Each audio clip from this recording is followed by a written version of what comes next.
This is the third webinar in a series of monthly webinars organized by the Heart Failure Association of India, in which we focus on one topic and have a panel of experts who tell us the salient points, the problems, and the management of that particular issue.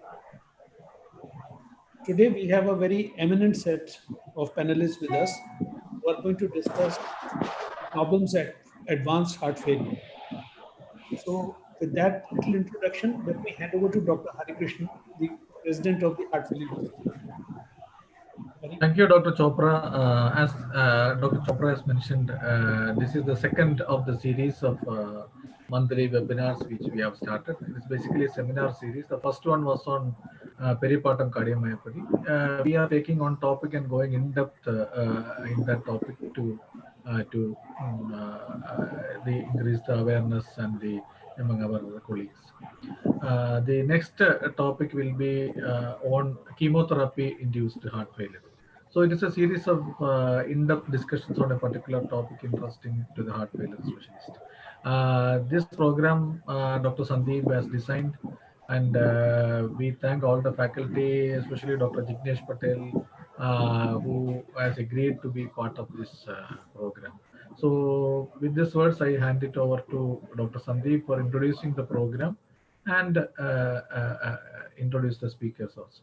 Thank you. Thank you, Dr. Hari. So on with the program, this is basically a certificate course in advanced heart failure and transplantation. The idea was to have a common program in which we have cardiologists dealing with advanced heart failure and also have the surgeons on the same panel, because most of the programs that we're having so far have either cardiologists sitting on the panel or programs which are organized by the surgeon but no cardiologist. So this is a common program which teams from both sides are sitting on the same panel and talking on the same platform. Also, it's a certificate program that you get the certificate only when you pass a certain number of questions. That means you have to pass 70% of the questions to get the certificate. We are dividing the program into two parts. The first part deals with advanced heart failure. So you have a session on the cardiorenal syndrome and heart failure clinics, and the second session is on transplantation.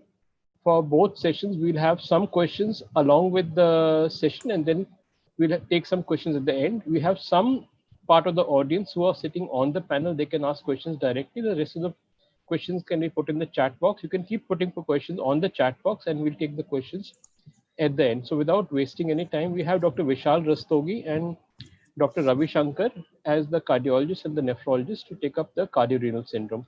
Over to Vishal and Dr. Ravi. Please start the first session, please. Thank you, Dr. Sandeep. Thank you, Dr. Chopra and Dr. Harikrishnan. This is a select format, and can you see my slides? Yes. Carry on. All right. So this is a very interesting format that I'm going to take you through. We have a cardiologist and a nephrologist, Dr. Ravi Chandran here, who will be discussing this whole gamut of issues that come when we are treating these patients with advanced heart failure. The heart failure has come a long way. Treatment has come a long way from the 1980s, when we only used to have digoxin and nitrates and vasodilators, to the current era where we have so many drugs which are available, and you can see the evidence in that favor of the treatment. So now the mortality benefit with these drugs is tremendous. We can see that this is a slide by McMurray, who suggested that because Arnie showed 20% benefit over and above ACE inhibitor, so the benefit here is 38%. And you can see that these treatments, they have a lot of mortality benefit in terms of management of heart failure. And in this meta-analysis, which was meta-analysis of 57 RCTs, and by Burnett et al., it was shown that the combination treatment with the ARNI, beta blockers, and MRAs leads to maximum benefit to the tune of 53%, so that these patients, they have excellent survival if they are put on this combination treatment. And why is that so? Understandably, because ARNI acts on two pathways which are very, very important. One is the RAS system, and the other is the natriuretic peptide system. And both of these are at the heart of the matter where the pathogenesis of the heart failure is concerned. So if you combine this with beta blockers, which blocks the sympathetic nervous system, and if you combine this with MRAs, which block the aldosterone system, then you have excellent survival rates in these patients. This data has come from the Paradigm HF trial. We all know this. This trial was published in New England Journal of Medicine 2014, where 8,444 patients were randomized to either RB or enalapril 10 milligram BID. And over a period of 27 months median follow-up, we've seen that the primary endpoint of 20%, there's a 20% reduction of composite of deaths from cardiovascular causes or first hospitalization for heart failure. Also, ARNI keeps patients alive and out of hospital because the death from CV cause was reduced by 20%, first hospitalization for heart failure was reduced by 21%, and deaths from ARNI cause was reduced by 16%. And we must remember that this was on top of the excellent treatment that was being given to these patients. So ARNI has set the bar really high in this scenario. With this background, we now come to the real-world management of these patients who are having heart failure with reduced ejection fraction, and we'll be discussing two cases. And I would request inputs from the nephrologist, Dr. Ravi, also in this. So this is our first patient, who is a 50-year-old female, 35% ejection fraction, and NYHA class 2, has a borderline blood pressure of 100 systolic, heart rate of 66. She has renal dysfunction also with eGFR of 35. And potassium is going to in the range of 4.8 and above, and she has diabetes also. She's an optimized dose of ACE inhibitors, MRA, and diuretics. So the question comes: how do you manage heart failure with reduced ejection fraction patients with low blood pressure? This has a stepwise process, and this was published in 2020 European Journal of Heart Failure by Patel, where it showed that there should be a step 1 should be to confirm the low blood pressure. Step 2 should be to identify what are the hypotensive factors here. And step 3 should be adjust the diuretic dose, and step 4 should be adjust the treatment. So this is the final step where you should adjust the whole treatment or the pillars of the heart failure management. You should change it in the last. And this is the algorithm. I would not go into great detail of this, but you can see that first of all, you should see whether the patient has sign of shock and severe congestion. If it is so, then patient needs urgent hospitalization, and you should not go into this pathway. But if the patient does not have signs of shock and the blood pressure is more than 100, you don't need any changes. If the blood pressure is more than 100 and postural or symptoms are there, or if the blood pressure is less than 100 and there's no symptom, then you should evaluate BP at least during 2 visits. If the patient has systolic blood pressure less than 90 and has postural and orthostatic low blood pressure symptoms, then you should go to step 3. Step 2, as I said, should be to reduce non-HFrEF BP lowering therapies, calcium antagonist, centrally acting agents, alpha blockers like for prostate treatment, nitrates, and other vessel-like dilators. After that, if you have ruled out this, then you should go to step 3, which is lower diuretics. And before you lower diuretic, you should see that whether the patient is non-congested. So you can do that by clinical evaluation, by BNP, by lung ultrasound, echocardiography, and congestion score. If you've done that and still the patient is hypotensive, then you should define the clinical profile. And based on that, you should reduce these core treatment drugs, including the ARNI or beta blockers or MRAs, depending on whether the patient fits in one of these profiles. So that's how you manage these patients. Keeping in mind the challenges which have been outlined, if new therapy like ARNI is beneficial in patients with borderline systolic blood pressure.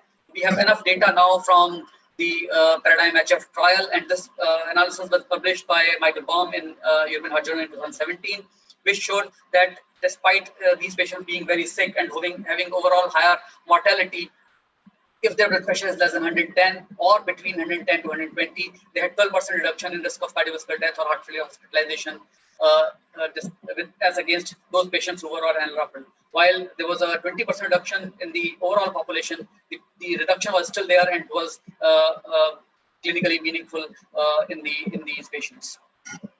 Also, it reduces the all-cause mortality by 15% in these patients who have low blood pressure. There was numerically, you can see that there were more patients who were discontinued of ARNI in this trial because of hypotension, but this p-value was not significant. That means there was no meaningful difference between enalapril and sacubitril valsartan about withdrawal of treatment because of hypotension. So with that, I would like to take the perspective from the nephrologist. Is renal impairment a concern in HFrEF patients? Thank you, Dr. Vishal. Can you change the slide? So heart and kidney has a kind of a reciprocal relationship, or we call it as a mirror image. So anything which happens to the heart happens to the kidney and vice versa. And they have grouped both the disease for convenience clinical stages as cardiorenal syndrome. And it has been seen that CKD in heart failure, almost 30 to 60% of them do have it. And similarly, congestive heart failure in CKD, the incidence is threefold higher when the GFR goes below 60. Next slide. So the challenge in the management is that we need to look after the kidney, but also allow the heart to pump adequate blood flow to the kidney. So there is a dilemma between controlling the volume and also preventing ischemia to the kidney, which becomes a very difficult choice for the cardiologist, especially when you have to remove the excess volume. It has to be through the kidney. And if you have to control the renin-angiotensin system, again, it has to be through the inhibitors from where the kidney is making a lot of renin and sympathetic activity, which is a part of the cardiorenal syndrome, and which is the reason why we need to attach these two common contradictory therapies. And how best we do it is the skill we need to learn about, all about controlling the heart diseases. Next slide.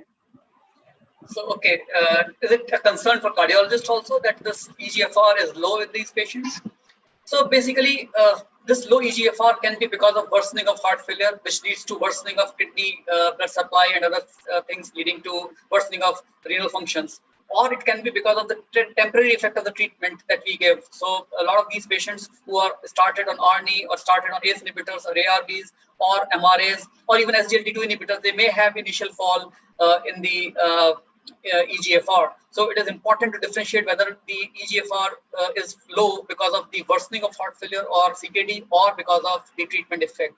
So although the strategy for treating heart failure is same in these patients with or without CKD, it is important to avoid medication toxicity and complications with cardiovascular and renal procedures. So this is important that the therapy should focus on cardiorenal syndrome and treat the whole patient and treat for long term. And this has come from paradigm HF sub-analysis that the ARNI improves clinical outcomes in these patients. If they have CKD, that means if they have EGFR less than 60, or if they have EGFR more than 60, that means they don't have CKD. And the 21% reduction in cardiovascular death and heart failure hospitalization with ARNI was seen in those patients who had CKD. However, you can see that these patients are sicker and they have a higher baseline mortality in the canal lipid group also. But the benefits were seen with ARNI, irrespective whether the patient had CKD or not. And the p-value for interaction is only 0.7. That means it does not matter whether the patient has CKD or not. ARNI helps these patients. Coming to nephrologist perspective, how do you manage decline in EGFR in these patients? So a fall in GFR is very common after initiation of RAS inhibitors, but it usually stabilizes.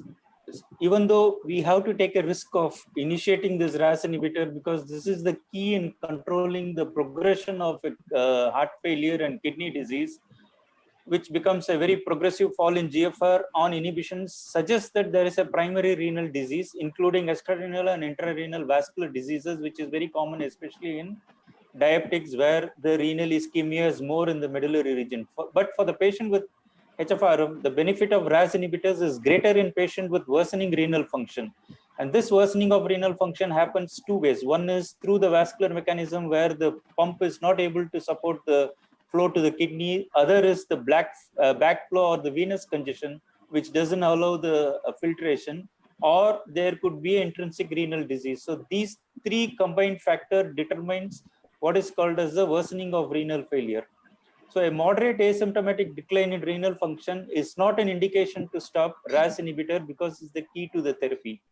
Now, what has come into the market is we are not depending on the RAS alone. We are able to allow the BNP or the natriuretic peptides pushed out from the heart, which is protective and has to work on the kidney. And unfortunately, the nephrolysin enzyme is widely distributed in the kidney and doesn't allow these peptides to work on the kidney.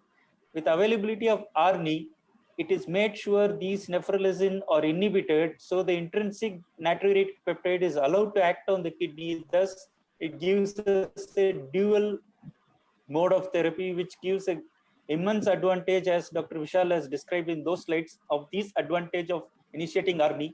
And this study has clearly showed a benefit of sacubitril valsartan over enalapril. And this has been widely proved now and is widely used by the cardiologist. And we are also finding it much better than using RAS alone. Next. So what are the benefits of ARNI compared to that? And what will be the dosing? Next slide. So we have seen that the discontinuation rates with ARNI compared to sacubitril valsartan is almost the same, or there is lesser rate of discontinuation with ARNI compared to ACE inhibitors. Next. And the dose that we recommend is start with low dose. If there is a GFR less than 30, go as low as 50. And up to 30, there is no recommendation to change the dosage, but it is better always with renal function or worsening renal failure to start with the low dose and keep building up the dose to an adequate level which balances the equation. Next. All right. So these patients are at a higher risk of hyperkalemia also. So how do we manage hyperkalemia in these patients? Management is based on is personalized based on severity of hyperkalemia and other factors such as comorbidities, age, and level of the RAS inhibition that we have achieved. To avoid these severe outcomes, the treatment for lowering potassium levels may be initiated. We don't have those drugs available, Patel and etc. other drugs here, but yes, soon they will be available in the market. The ESC guidelines recommend if a withdrawal of these drugs is necessary, it should be a short-term cessation only. And if the potassium levels are below 5, we should not stop the RAS, and we should only think about this if the levels go beyond 5.5, and that too only temporary dose reduction. Hyperkalemia should be considered as an expected adverse outcome of these RAS inhibitors, and we can accept up to a level of 5. However, if the levels go beyond 5.5, then we should adjust the doses of concomitant medications which can increase potassium. That is, the patient may be having potassium sparing diuretics, which should be stopped. Potassium supplements should be stopped. Dietary potassium should be reduced. And if the hyperkalemia still persists, then dose reduction of or temporary discontinuation of RD is recommended. It is important to monitor serum potassium, especially in those patients who have severe renal impairment, who have diabetes mellitus, who have hypoaldosteronism, or are receiving a high potassium diet. So what is the nephrologist view on the potassium hyperkalemia in CKD patients? Yes, so this hyperkalemia in a nephrologist perspective, we bother about it if it crosses 6. But what interestingly we see that is in heart failure, when the potassium goes beyond 5, the mortality increases. So this indicates that potassium is a kind of a risk factor analysis which is seen in more sick patients, those who are diabetic with peripheral vascular disease or sarcopenia. So potassium going up with initiation of therapy is not due to the drug, but it indicates that we are unrevealing, or it reveals us a certain category of patients who are going to be the high risk and which has to be watched carefully. And these patients have higher mortality. So now they are brought into the market what we call as therapeutic enablers, which is unfortunately not available in India, but especially the sodium zicolite and partriomar. Once this comes in market, this enables us to use RAS or ARNI at a better level than what we are using now, because potassium is not primarily due to the drug, but it is a certain individuals who are not able to excrete potassium either through the kidney or through the intestine, which has been categorized and nicely said by Dr. Vishal in the previous slides as how to manage it at present. So we need to see that once the GFR starts falling, the potassium also keeps going up, which indicates that there should be other methods of controlling these potassium. And once this potassium sparing removing drugs comes in, especially the binders, it should be good for usage in all the cardiac situations so that you can enable more patients to get benefit from ARNI or ACE inhibition. Next slide. So Paradigm HF trial only looked into the incidence of hyperkalemia, which clearly showed that ARNI has a lower incidence of hyperkalemia, and this is especially beneficial because it has a insulopenic effect. So it has a protective effect on the beta cells, and also it opens the BK channels in the intestine and enables the intestine to throw out potassium. So interestingly, Paradigm HS trial had shown a lower incidence of hyperkalemia with ARNI.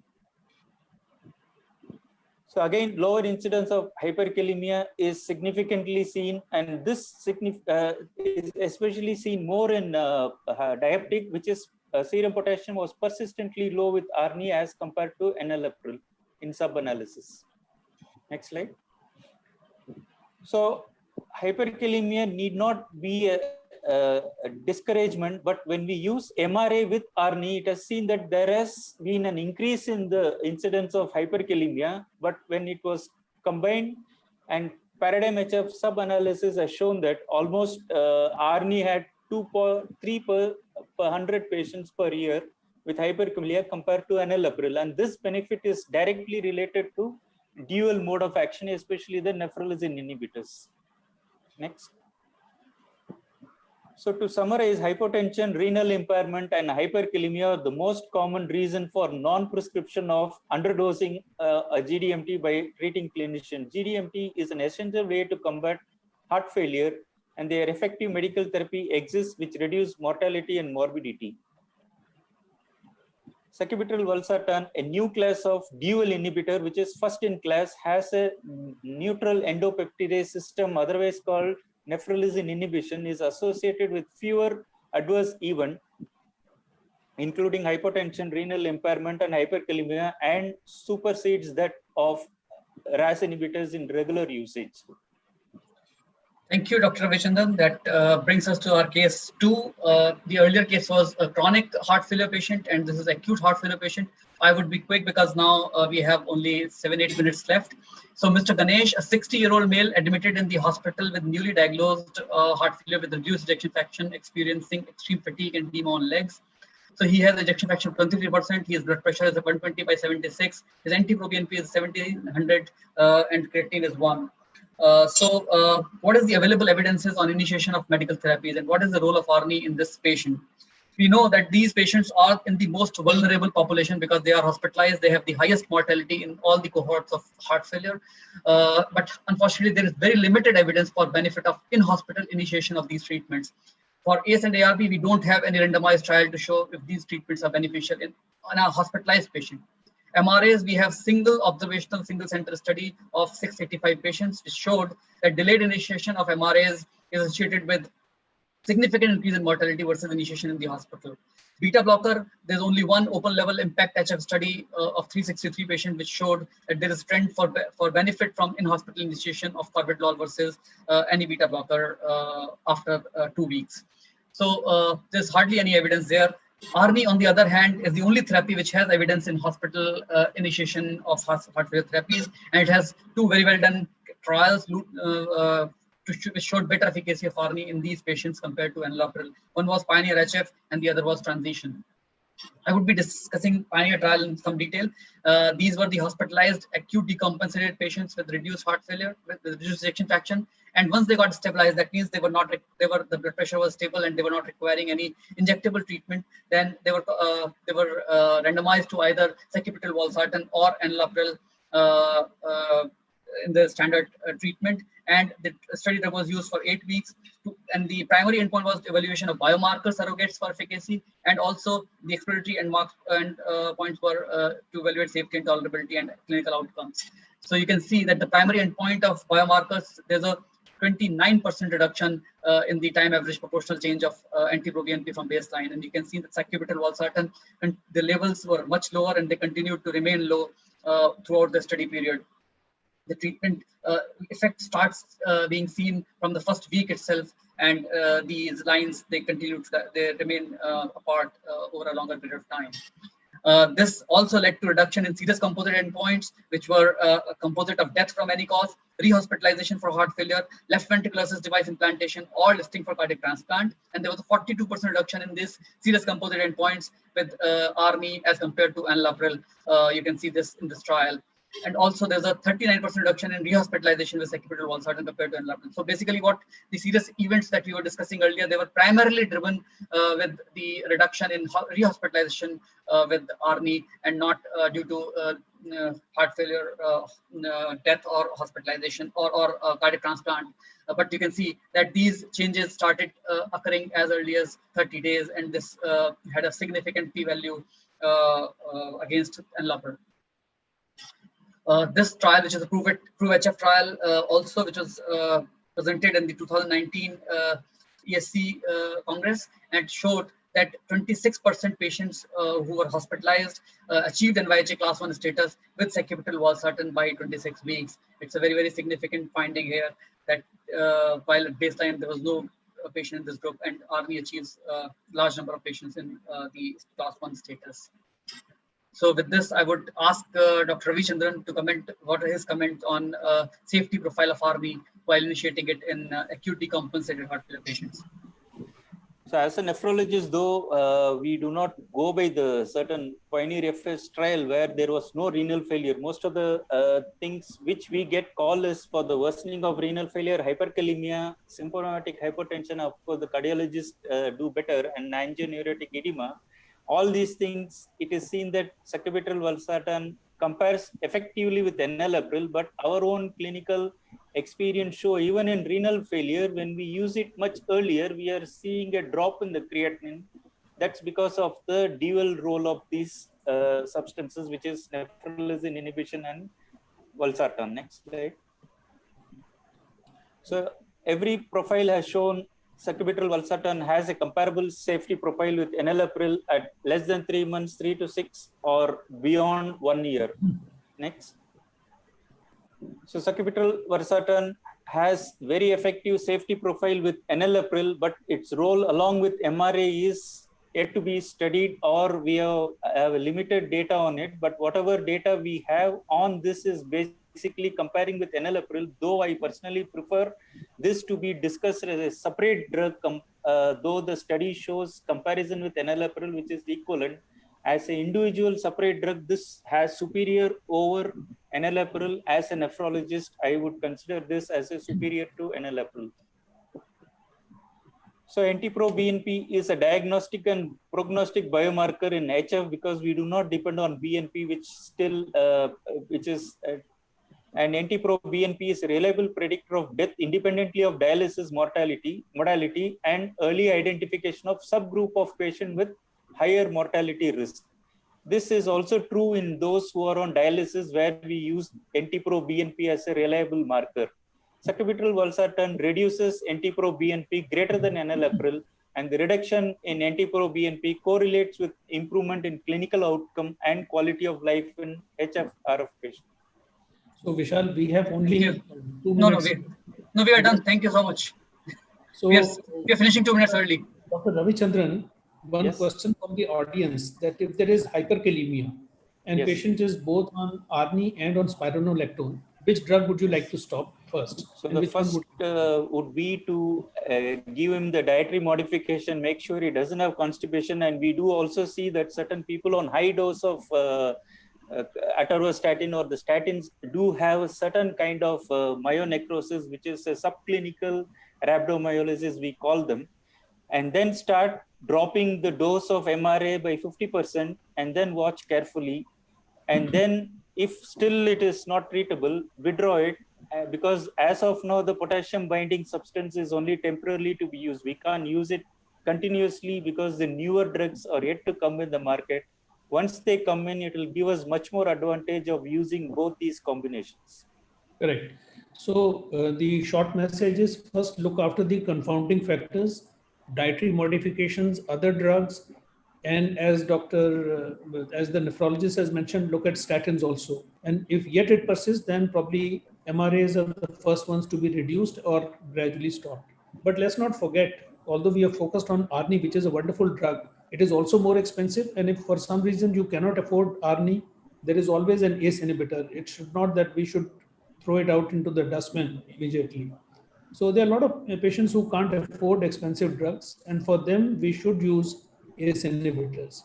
Also, there's another class of drugs which today, because of the lack of time, we didn't focus on, that is the SGLT2 inhibitors, which again are extremely promising, and their role is going to be visible in the next guidelines probably. There is another question. I think most of the other questions which have been asked have already been answered. For example, there's a question of hypotension. I think that Dr. Vishal and Dr. Ravi Kumar have very adequately addressed already. And mortality benefit, that has also been discussed. So if there are any other questions, we can do that. Otherwise, let's go on to the next topic because it's 7 o'clock. So thank you very much, Vishal and Dr. Ravi Kumar, for your excellent presentation and your analysis. So over to you, Sandeep, for heart failure clinics. Thank you. I'll just start the slides.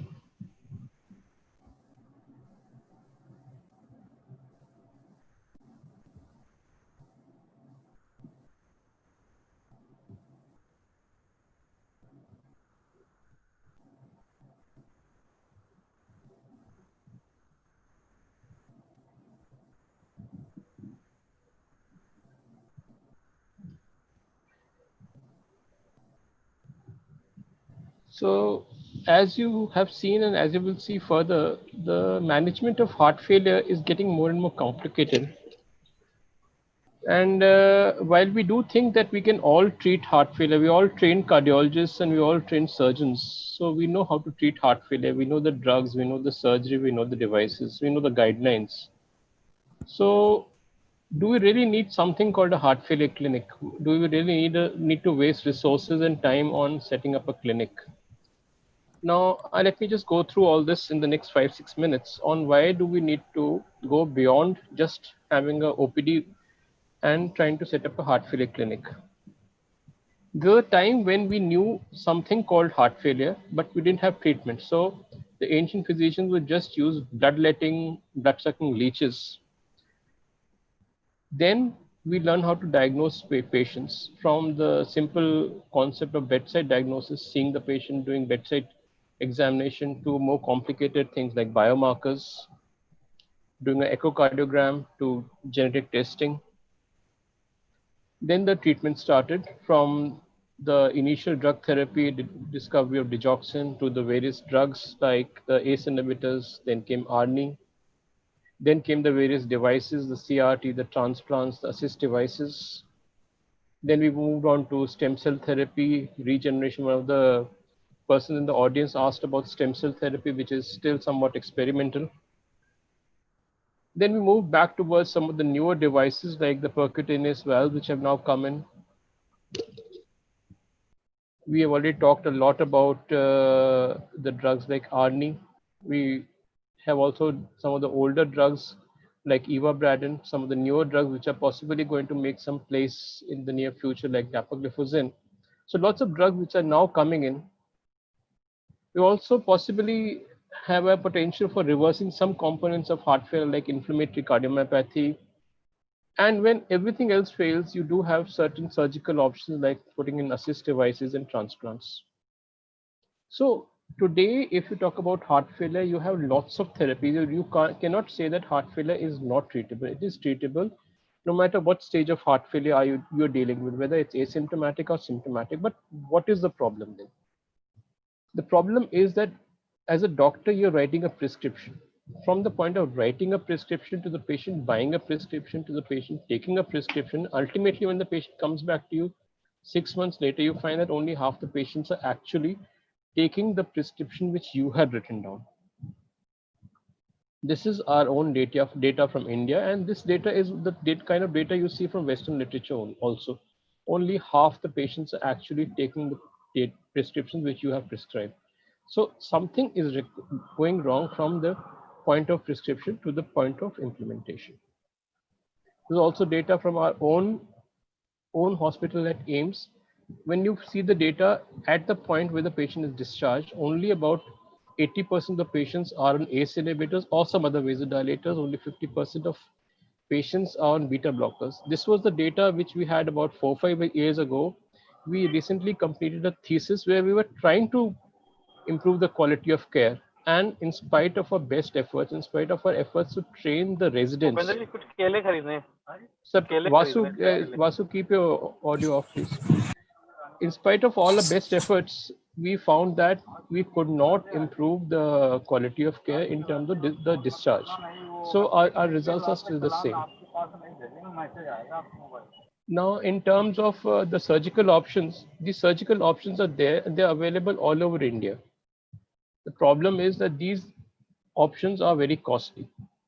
These options are, the help is available for the government, but for the patient to get help from the government again requires a lot of paperwork. So who is going to fill the paperwork? The doctors don't have time. The doctors don't also know the paperwork always. So you need some help in that. Once you put in the devices, many of these devices are complicated. They need a lot of programming. It's sometimes very difficult for the doctors to learn the programming. So you need some help also again. So what's the solution? The solution is that you need a team. You need a team where there are multiple people, not just the doctor. You need nurses, you need telemedicine, you need programmers, dietitians, you need physiotherapists. You need lots of people all joined together in what is called the heart failure clinic and a disease management program. And these have been shown to not only reduce the long-term morbidity, but also reduce the long-term mortality. There are multiple trials, I won't go into detail, but they have been shown to work. And it works most often and very well, especially in the patients who have been recently admitted, because these are patients who will have the maximum mortality. This is data from our own heart failure clinic, and we have found that if the patient has been in our clinic for at least 3 months to 6 months, we find that ultimately we are able to ensure that all our patients are on vasodilators, at least a beta blocker and or ivabradine. We have ensured that at least 50% of the patients are now vaccinated and all of them are on a potassium sparing diuretic. With that, we have found that about 37% show improvement by one functional class, 50% of them remain stable, and only 13%, in spite of all our therapy, continue to worsen, and they are the patients who ultimately require either a transplant or have to be advised for an assist device. So 13% do not improve in spite of our best efforts. So with that background, now, if you have to set up a heart failure clinic, how do you set it up from scratch? Now, not every patient will go for a heart failure clinic. Not every patient with a low ejection fraction. You don't just take any patient with a low EF and put that patient in a heart failure clinic. That will just swamp the heart failure clinic. So only patients who are very sick, patients who have been recently hospitalized for a heart failure episode, patients who have additional risk factors, like if they have low EF and they have developed renal insufficiency or also have uncontrolled diabetes, have chronic obstructive airway disease, and are persisting with class 3 or 4 symptoms and have frequent hospitalization. So these combination of symptoms will qualify this patient for a heart failure clinic where they can enter a disease management program. Now, what are the components of this heart failure clinic? This heart failure clinic will have disease management. So the patients will be taught individual heart failure care, will be taught about how to manage their own disease, and you will optimize the drug management. You will do some kind of functional assessment of the patient, starting with simply classifying the NYHA class, sometimes do a 6-minute walk test, and also assess the patient. Can the patient walk on a level ground? Can the patient climb a flight of stairs, and maybe do various other kinds of scales. You assess the patient's quality of life, assess what kind of drug therapy is the patient taking, and try to push up the drugs. We use a number of tools. I'll go through them in detail. You see what kind of devices the patient is using and assist the patient in getting the programming done for those devices by calling the programmers to the clinic. You connect the patient to a dietitian by advising nutritional therapy. Refer the patients to various other departments through here, because you will have your heart failure nurses also available in the clinic, and you have the physiotherapists also available in the clinic. You also emphasize that if the patient is being discharged after a heart failure event, the patient should be seen within 7 days of a heart failure event. And if the patient is very sick, should be ideally seen within 3 days of a heart failure discharge. We also ensure that the heart failure nurses are regularly trained and we maintain records of the heart failure patient on Google Sheets. These are some of the tools that we use. We use what we call a Hriday card. We use a smartphone app called Dharkan that is available on Google Play Store. We use a prepaid phone. This is a Airtel phone number, which acts as a helpline available 5 days a week in the morning hours. So one of our heart failure nurses turn by turn keeps the phone with them. We use a Google Sheet. We have rehab videos, which I'll show, and also show you the checklist that we use. So this is a snapshot of the Hriday card. This is just a simple cardboard, small half a A4 sheet card. So what it contains is that you have the demographic data of the patient. The backside contains some pictograms which we use to educate the patient regarding low salt in water intake, vaccination, weighing yourself daily. Inside there are monitoring charts. So how to weigh yourself daily and the medicine list. Along with that, there is a small checklist for the doctor in which only a limited number of things are written, including a comment on the patient's rhythm, on the drugs, and along with that, there is a checklist for the patient on how the patient's symptoms are. If the patient's symptoms are worsened, they need to contact the doctor. We also provide the patient with certain educational material on looking after themselves, stress management, and diet therapy. This is a snapshot of the Dharkan app. It's a very simple app. It doesn't do much. It is just an app by which the patient can log in and send information about their blood pressure, heart rate, and weight to the nurse. So the idea is that at least once a week, they send the information to the nurse. And if the nurse feels that something is going wrong, they will phone the patient and tell them that, look, contact your nearest doctor or come to the hospital because we feel that your blood pressure is going down. It is not a replacement for the doctor. It just provides a feeling of connect to the patient with the doctor.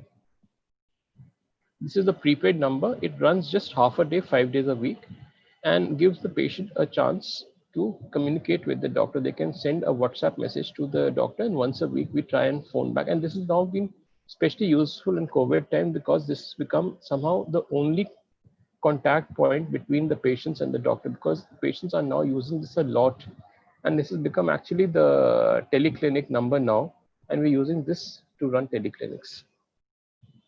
This is a simple Google sheet on which we can enter the information about the patients. These are some of the rehab videos that we're using, very simple rehab programs in which the patient just has to sit on a chair. Most of the rehab is done sitting on a chair. So we don't make the patient run around, and even the sickest patients can do some of these simple exercises. And the heart failure nurses are trained in all aspects of heart failure management, whether it's a transplant, managing and programming the LVADs, managing patients in the clinic, running the Dharkan app, and training each other. So they're even trained as educators. We have separate yoga instructors who can train the patients in rehab. The yoga exercises that we use are restricted exercises. So there are no breath holding exercises, and they are chosen specially for heart failure patients. So they're very restricted exercises. We also run checklists for the ward, and they are meant for the sick heart failure patients. I won't go into details since I seem to be running out of time. So now, how do you run a heart failure clinic?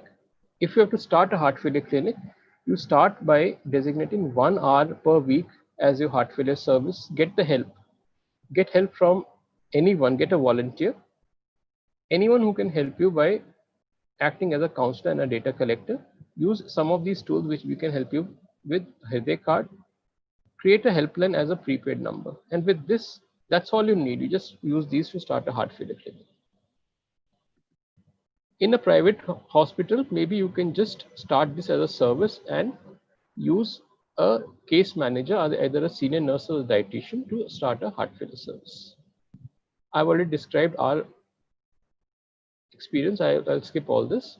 This is one additional innovation that we have done. On the OPD card, we write A, B, C, D and put a stamp on it. So A is your vasodilator. So ACE inhibitors, ARB, arnio, hydrazine. B is a beta blocker, ivabradine. C is everything else. D is your diuretic. So this is an extra innovation we've done. For very patients who don't listen to us, we have Ziplocs with the similar concept A, B, C, and D. We have checklists for all stages, whether it's a transplant patient or others. I'll skip all this. This is just some snapshots from a heart failure clinic. And I think I'll close here. So basically, the concept is that a heart failure clinic, even in the Indian setting, is very simple to run. You can create it anywhere. You don't need resources from the hospital. You have simple resources which we can provide. You can use a prepaid number, a Google Sheet, and any volunteer to just start a heart failure service. Once you have it up and running and you prove that you've done it, then you can ask the hospital for resources, and then you can ask for one or two nurses, and you are in action. Thank you very much. Thank you so much, Sandeep. You can see how passionate Dr. Sandeep is about heart failure clinics, and he's done a great job in establishing a very good heart failure clinic starting from scratch. I think we all need to learn from that a lot. I think we'll have a discussion right at the end. So for the next part, let me hand over to Dr. Jose and Dr. Abraham Oommen, and who else is? Yeah, Dr. Jose and Dr. Abraham will run. Yeah. So Dr. Abraham Oommen and Dr. Jose, over to you for the next part of the program. Abraham, you may start welcoming. Okay. Or introducing. Thank you. Dr. Jose is my senior in medical school. So whatever he says, I have to obey. So with that jocular note, see, I first sent my patient for a transplant in 1998 when things were not well streamlined and we were jumping from one problem and trying to solve the problems as they come. And now the things are much more streamlined, and there is a crying need among the heart failure patients because we have to find the sweet spot. I think all the surgeons and all the people would agree, like finding the sweet spot for counseling the patient, referring the patient, and doing the transplant is the key thing. And with that, I hand over to Dr. Jose because we are exactly on time. Thank you, Abraham Oommen, and thank you, the course coordinator and director, for making all of us a part of this great program. I think without wasting time, let us go to the first talk on heart transplantation, the selection and workup by Dr. Jignesh Patel from USA. You may please proceed with the presentation. Thank you.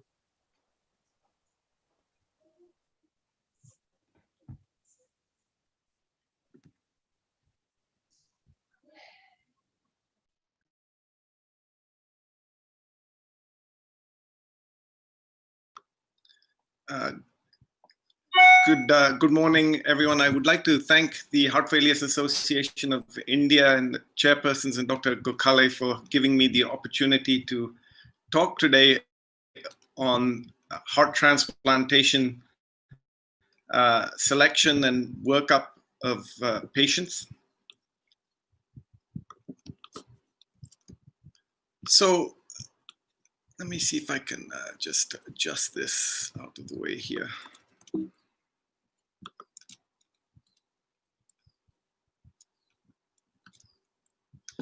So the demand for heart transplant, at least in the United States, significantly outstrips the available supply of donor organs. This may not be the same in India, of course, but we are also in the United States accountable for post-transplant outcomes to maintain our programs. So it's very important that we select our patients appropriately for heart transplantation. The indications of heart transplantation are varied. Refractory heart failure in patients who require continuous inotropic infusion, progressive symptoms despite maximal therapy, severe symptomatic hypertrophic or restrictive cardiomyopathies, patients who may have refractory angina despite revascularization and without suitable anatomy for further revascularization, patients with refractory ventricular arrhythmias. Rarely we will transplant patients with cardiac tumors with a low likelihood of metastatic potential. Congenital heart disease is an increasing indication for heart transplantation, as well as the number of patients surviving into adulthood and developing end-stage heart disease continues to increase. And an increasing and larger proportion of patients requiring transplant are those really presenting with cardiogenic shock, frequently requiring mechanical assistance. And this is an evolving area that I will go into. Now, the guidelines with regard to the listing criteria for heart transplantation were published back in 2016 with a update in the Journal of Heart and Lung Transplantation in 2016. And I would urge anyone who's running a transplant program to really review these documents, as they're very helpful in terms of making recommendations with regard to the suitability of patients for advanced therapies, including heart transplantation. And the evaluation of a patient for heart transplantation is multimodal. It includes the functional and hemodynamic assessment of the patient, assessment of comorbidities, psychosocial and financial issues to ensure that the patient has good post-transplant outcomes, a number of laboratories and medical testing as well. Well, what about functional assessment? The central tenet of quantifying functional capacity in a patient with advanced heart failure is the cardiopulmonary exercise test, or CPET. And there are certain requirements which are important in making sure that this test is performed appropriately. The patient should reach anaerobic threshold with an RER of greater than 1.05. And in terms of suitability for transplantation, the data suggests that patients with a maximum oxygen consumption of less than 14 mils per kilogram per minute without beta blockers, or less than 12 mils per kilogram per minute with beta blockers, are those that should be considered for heart transplantation. In some patients, the VE over VCO2 slope is may be important, and greater than 40 may be an indication for transplantation. In younger patients, and particularly in women, it's reasonable to consider an alternate metric and used in conjunction with the VO2 to guide listing. And this includes the percentage of predicted peak VO2 less than 50%. Overweight patients may have a VO2 max which is lower than expected, but this should be adjusted for their BMI to lean body mass. And it is suggested the VO2 max in patients with a BMI greater than 30 should have a VO2 max of less than 19 mils per kilogram per minute. What about hemodynamic assessment? Well, the right heart catheterization procedure has really been very important in managing patients with advanced heart diseases. It became less fashionable after the ESCAPE study, but is now having a resurgence as we get a greater appreciation on evaluating cardiogenic shock patients.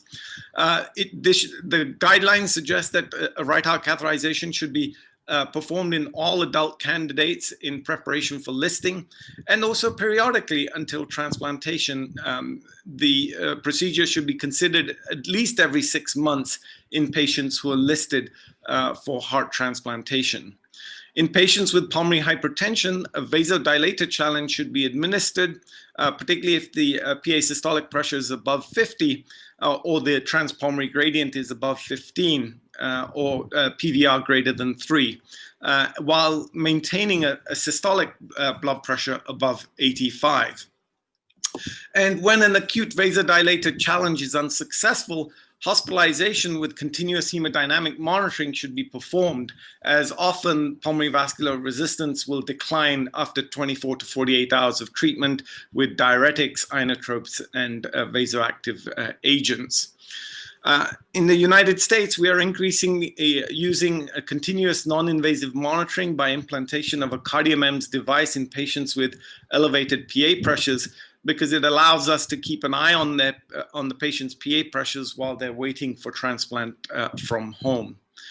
In some patients with refractory pulmonary hypertension, a durable mechanical assist device may be considered, particularly an LVAD, with the recommendation that hemodynamics should be reevaluated 3 to 6 months after implantation to assess the reversibility of pulmonary hypertension. Well, what about comorbidities? We used to only transplant patients up to the age of 50. We're now up to 70 or greater. The oldest patient we've transplanted is 78, although this is not very common. But carefully selected patients above the age of 70 will do well. The main issue is that they have good preserved extracardiac organ function. Obesity is a relative contraindication, and data shows that a BMI greater than 35 is associated with worse outcomes. Diabetes is particularly problematic because it's so prevalent in the heart failure population, but we do know that end organ damage other than non-proliferative retinopathy or persistent poor glycemic control with an A1C greater than 7.5% or 58 millimoles per mole is associated with poor outcomes and is a relative contraindication for transplant. Patients with renal failure and proteinuria and peripheral vascular disease need to be assessed very carefully, although dual organ transplant can be considered in select cases. Renal function, this is an area of active research, and it is reasonable to consider the presence of in the presence of irreversible renal dysfunction with an eGFR of less than 30 as a relative contraindication for heart transplantation alone, although we did hear earlier with regard to the cardiorenal syndrome and the potential for reversibility of renal dysfunction with restoration of good cardiac function. So there are many patients who are in that gray zone where the assessment is particularly important in whether they truly need dual organ transplant or whether they can get away with just heart transplantation alone. The problem is that if you end up on dialysis after heart transplantation, then your outcomes are very, very poor. Survival, 1 year survival post-transplant, if patient ends up on dialysis, is as low as 50%. So making a careful assessment of renal function pre-transplant is very important. We know that advanced cerebrovascular disease and peripheral vascular disease are contraindications because of the progression of disease and potential complications. Malignancy is also an issue due to immunosuppression potentiating malignancy post-transplant. We usually require 5-year cancer-free survival or an expected 5-year survival better than heart transplantation, which is 75%. Frailty is an increasingly important area for assessment because patients are presenting quite late with advanced heart failure, and we're actively researching this area. There's the Fried scale, which looks at 3 out of 5 possible symptoms which may predict post-transplant outcomes, including unintentional weight loss, muscle loss, fatigue, slow walking speed, and low levels of physical activity. And recently we have published a consensus report on frailty in heart transplantation. And this is an ongoing area of research. Some patients who may have these relative contraindications may actually be supported by a durable mechanical device as a bridge to candidacy, particularly with respect to cancer, obesity, although in our experience, obesity is not a good indication for an LVAD as patients not infrequently lose the weight. Renal failure, particularly where it's suspected it's reversible, patients who may have psychosocial issues, and also, as I mentioned, pulmonary hypertension and frailty. The psychosocial issues really revolve around substance abuse, particularly smoking and drug use, and patients who are active smokers have very poor post-transplant outcomes, and this is generally a contraindication. Compliance, of course, is very important due to the importance of continued therapy to prevent rejection post-transplant with immunosuppression. It's important to have robust support systems because patients require frequent clinic visits, monitoring, endomyocardial biopsies, echoes, and so on and so forth. And of course, the financial support is important because this therapy can be quite a strain on family finances. What about the evaluation for heart transplantation when the patient comes to the hospital? I'm just putting this list up. This is the Cedars-Sinai list of testing that we do as a routine workup. And of course, this would vary depending upon where you are. There may be certain particular tests, for example, in India, that may be important that we don't routinely use at our center. But suffice it to say, many of these really relate to ruling out a history of viral infections or chronic infections, and then looking at extracardiac organ function. With regard to medical testing, here's the list. It includes assessment of extracardiac function, particularly pulmonary function testing. The CT scan is really for the surgeons, particularly in patients who've had prior cardiac surgery, to assess anatomy for transplantation. And then we have a number of other assessments really to determine patients' post-transplant risk for malignancy and risk for infection as well.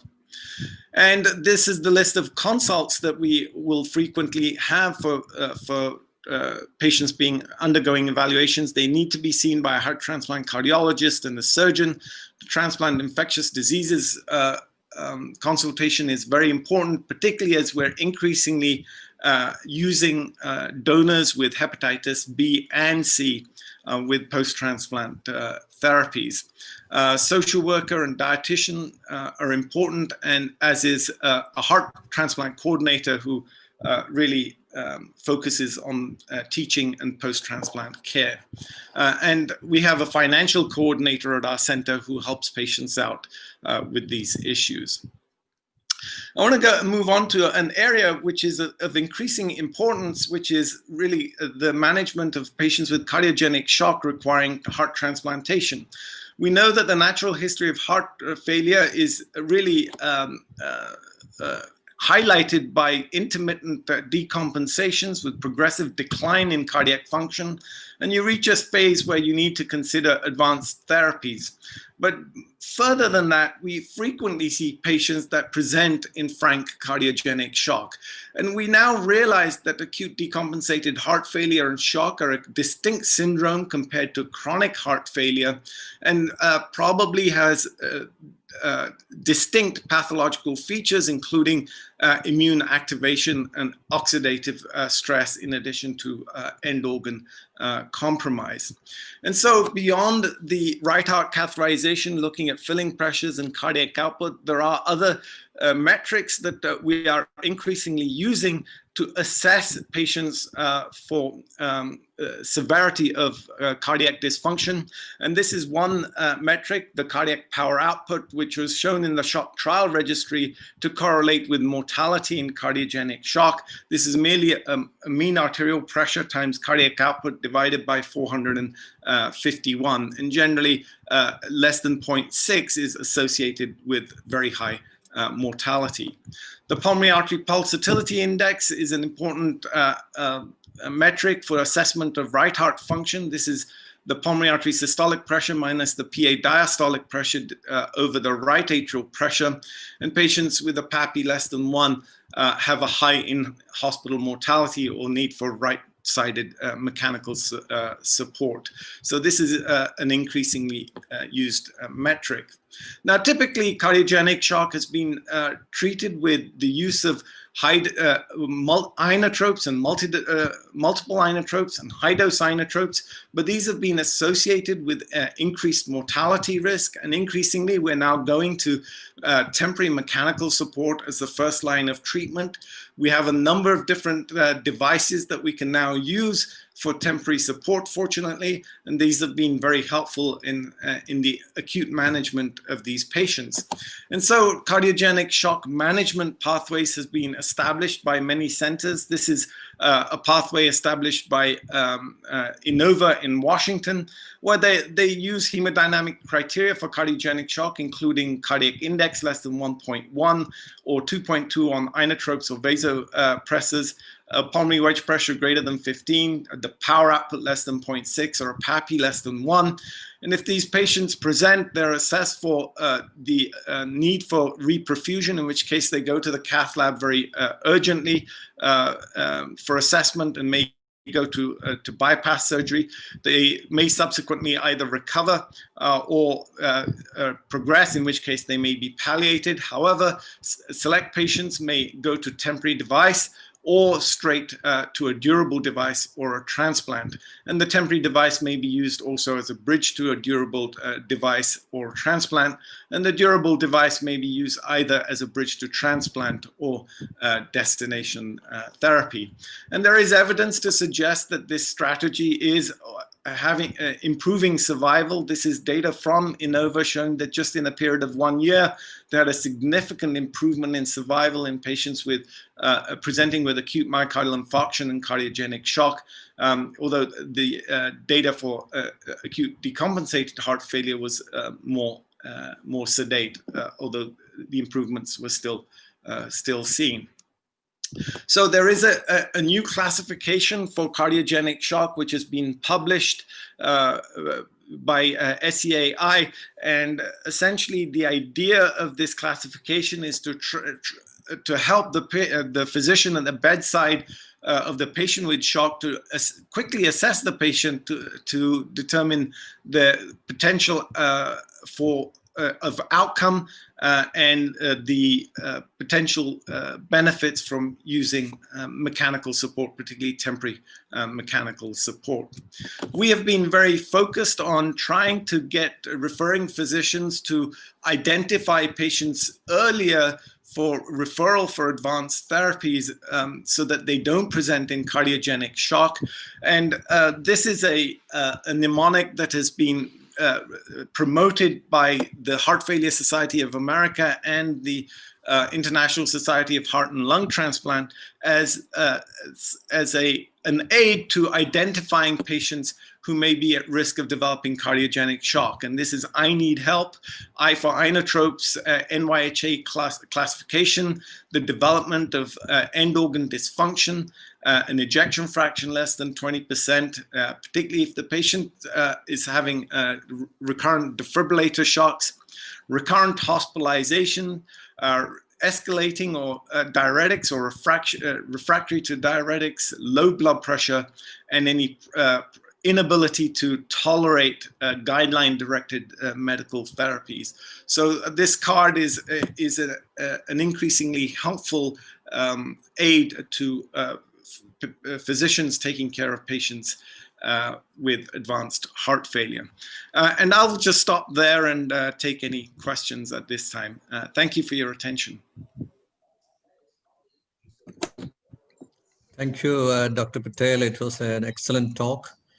And I think we'll go to the question and answer session at the end. Now we have Dr. Gokhale from Hyderabad to talk about the heart transplantation.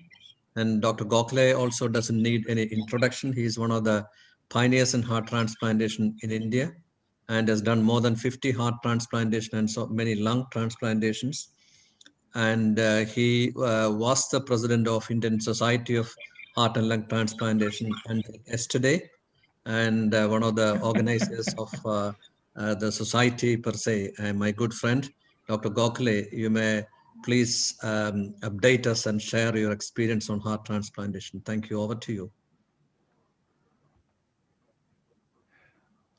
Looks like the last slide has come at the beginning. Just give me a minute's time, please, Jose. It may be Jignesh's last slide. Thank you, Dr. Jose, and I thank Dr. Sandeep, Dr. Chopra, Dr. Harikrishnan, and all the members of the Heart Failure Association of India for inviting me to talk on this topic as a surgeon. Now, once the transplant cardiologist assesses the patient and then feels that he's a candidate or she is a candidate for transplant, the next thing that happens especially I'm talking about our country, is registration with the appropriate authority in the state and with the NOTO. For example, in Telangana, we have Jivandan. Each state has got its own state authority. And apart from that, we have a central national organization called NOTO. So that is where interstate donations transfer depend upon NOTO. That's why we register with the both authorities. Now, from that time, the patient starts waiting for a heart because the donations are not very common with us. The donation rates in India, as we all know, is quite low. It's 0.5 per million, but the positive side in the last 1 decade, it increased from 0.05 to 0.5.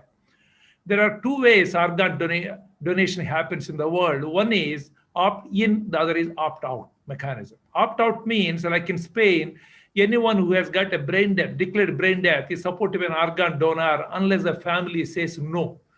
So that's why their donation rate is very high. Spain has got 32 per million, and recently UK also migrated to that. Whereas in USA and India, it is opt-in mechanism. That means when someone is declared brain dead, the transplant coordinator or the physicians go and ask them if they would like to donate the organs. If they say yes, then they come in. Otherwise, you don't take the organs. But this is a chart that shows, this from Mohan Foundation, that shows what is happening in our country. Compared to about a decade back, you can see that the donation rates are going up. And here you can see the heart transplantation, the lung transplant, they're slowly picking up, right? As of now, a little over 1,000 heart transplants are done in this country, especially in the last 3-4 years. Now, is everyone suitable for donation? You know, in our country, in 2017 statistics, about 1.5 lakh people died in traffic accidents. Every hour, there are 53 accidents and 17 people die every 1 hour, showing that there's a hugely potential source wherein probably we can do a little more. But unlike liver or kidney, the transplants for heart and liver are a little more restricted. We are very choosy in taking the donor, preferably under age 60, and their heart has to be normal. And if they're more than, say, 40, 45 years of age, we need to see if we can do coronary angiogram, external coronary artery disease, and they should not have sepsis, no known malignancy, and they should have appropriate consent. So there's some of the criteria just to make sure that their heart is normal, and it will probably work for a few decades. Now, once there is a potential donor, the state authority or the NOTO informs, it chooses the people who is waiting for a long time, and we do not have many states, first come, first served basis. So based upon to whom they allotted from the team, a anesthetist or a surgeon or a cardiologist, someone goes to assess the donor and fills up the chart just to make sure that everything is fine, so the whole team is informed. See the diabetic, smoking history, as well as what time they are planning to take and when the accident happened, what is the heart rate, blood pressure, inotropes, what is the blood group, and if CMV is done, what is the CMV report, do they have hepatitis C, B, and then make sure that there are required documents that there is a brain death has been declared properly by 4 doctors in 2 sittings, and there is a family consent, and blood group has been done. All these things are then conveyed to the transplant team, especially the cardiologist and surgeon, who will make sure that they are fine to go ahead for the transplant. One of the most important things during this time is, apart from identification of donor, is donor stabilization. Generally, we call it as a rule of 100, wherein you try to maintain systolic arterial pressure around 100, urine output around 100, PaO2 of 100, hemoglobin of 100 grams per liter, blood sugar is 100 milligrams %. So something like this, you try to maintain as far as possible conservatively. If not, monitoring the CVP, monitoring the echo, then you may have to start inotropes, and we have to make sure they are not on huge dose of inotropes. This is one problem we face in our country, because a lot of times people do not have arterial line, central line, and there a lot of IV fluids are done, or a lot of vasoconstrictors are started. There's a lot of scope for us to work on this so that more donors are available. Once a donor is identified, how do we match? Whoever is the first way in the waiting list, do we go on transplant? It's not exactly like that. Some of the factors that are taken into consideration are blood group. HLA, we don't take much for heart transplant, but the blood group is absolutely important. And the other parameters to look at are weight, height, predicted heart mass, sex, age, and then, of course, a negative cross-matching. These are very important. We do not have virtual cross-matching in this country. Most of the times, if the donor is from the same city, then we can do a cross-matching before taking the heart. But if it is from the outstation, then we look at other parameters and hope that it's a negative, then go ahead and do transplant while waiting for the cross-matching result. Probably one of the most important things apart from blood group is a predicted heart mass. Generally, we do weight and height measurements. But for example, the results are not great when you put a heart from a female donor to a male. So some of these things are probably explained by predicted heart mass. That's probably better to check before we take the heart. Now, when there are two teams. One is a donor harvesting team. The other is a recipient team. The donor harvesting team, when it's getting ready to go ahead, we make sure everything is ready. So you make a set of parameters. These are the things, sutures. These are the materials you need to take. And then checklist, the perfusionist, nurses, then they take them so that we don't depend upon the hospital where the donor is there. Once the heart is taken, there are a couple of ways the heart is transported to the recipient hospital. The first thing, of course, do is stop the heart with a flushing preservative solution. Usually we use custodial these days at a temperature of 0 to 4 degrees centigrade. After that, the commonest way we do is put it in an ice box and bring it. The other way sometimes we are doing these days is the perfusion systems. Machine perfusion, of course, is not available in India, but it's being practiced in a few countries like Australia and New Zealand, of course, these days in USA and UK also. So the problem with us is transporting in cold storage. Why do we do that cold storage? When the temperature reduced, say about 4 degrees, we expect the metabolic rate of the tissues to come down to around 10%. So that whatever little glucose and substrates are there, they are enough to keep the muscle alive generally for about 4 hours. But these are predicted. And this has been helping a lot of times in most of the situations. But the drawbacks are, we are not sure how much tissue damage induced by prolonged hypothermic preservation. See, every heart is not same. And there is a difficulty in assessing donor organ function and viability once we stop the heart. And there is always ischemia reperfusion injury when a cold heart is transplanted. And suppose there is a marginal donor, we are bringing it, putting it here, there is hardly any opportunity for organ repair, and especially problematic with the marginal donors. See, ejection fraction is say about 40% sometimes. Then probably it is better that we make sure that the vasoconstrictor stress or the inotropic stress is taken off, help it to recover a little bit, but those chances are not there. And we are stuck against a cold ischemic time of 4 hours. Now, this is the other alternative that is available where a heart keeps on beating. Then you can see the heart is working very well. Then based on that, you can transplant. The main advantage is probably marginal donors. As well as the second thing is, if suppose you have to transport it for more than 4 hours, then it's probably a better thing. And the other area is where there is a DCD donor. What we are doing here are DBD, donation after brain death, but donation after cardiac death, some of these patients where the brain is totally gone, but not brain dead. In some situations like this, the people are taking the hearts. That is where especially it is useful, because the patient has to be declared dead, then open the chest, the heart is already stopped, then you put it in the machine, make sure it is working well, bring it back. Certainly in countries like Spain and UK, the transplants have gone up by almost by 10 to 15% with the help of machine perfusion with the use of DCD donors. See, one of the problems we face in this country is transportation. There are people everywhere. So what happened in Tamil Nadu is a green corridor concept, which is now spread throughout the country. This certainly is helping us in transporting the organs so that we can at least get them in 2 hours, 3 hours time, 15 minutes time, depending upon whether it is from the same city or others. Sometimes it is from the outside the city, then we take the help of flights or airplanes or helicopters, but this is a costly affair costing anywhere from 6 to 10 lakhs. Not many people can afford. And fortunately, states like Kerala have taken a lead where the government has come forward.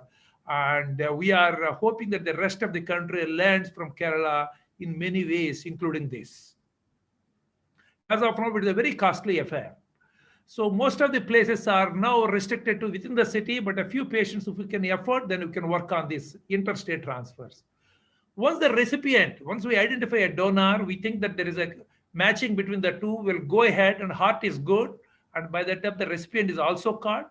Then, of course, these are standard recipient orders, nil by mouth, and then take the height and weight, check the routine blood tests, and take the blood sample for cross-matching and make sure that there is enough blood available, especially if the donor, there is a CMV positive negative status is an issue, then we make sure that the CMV negative blood is available.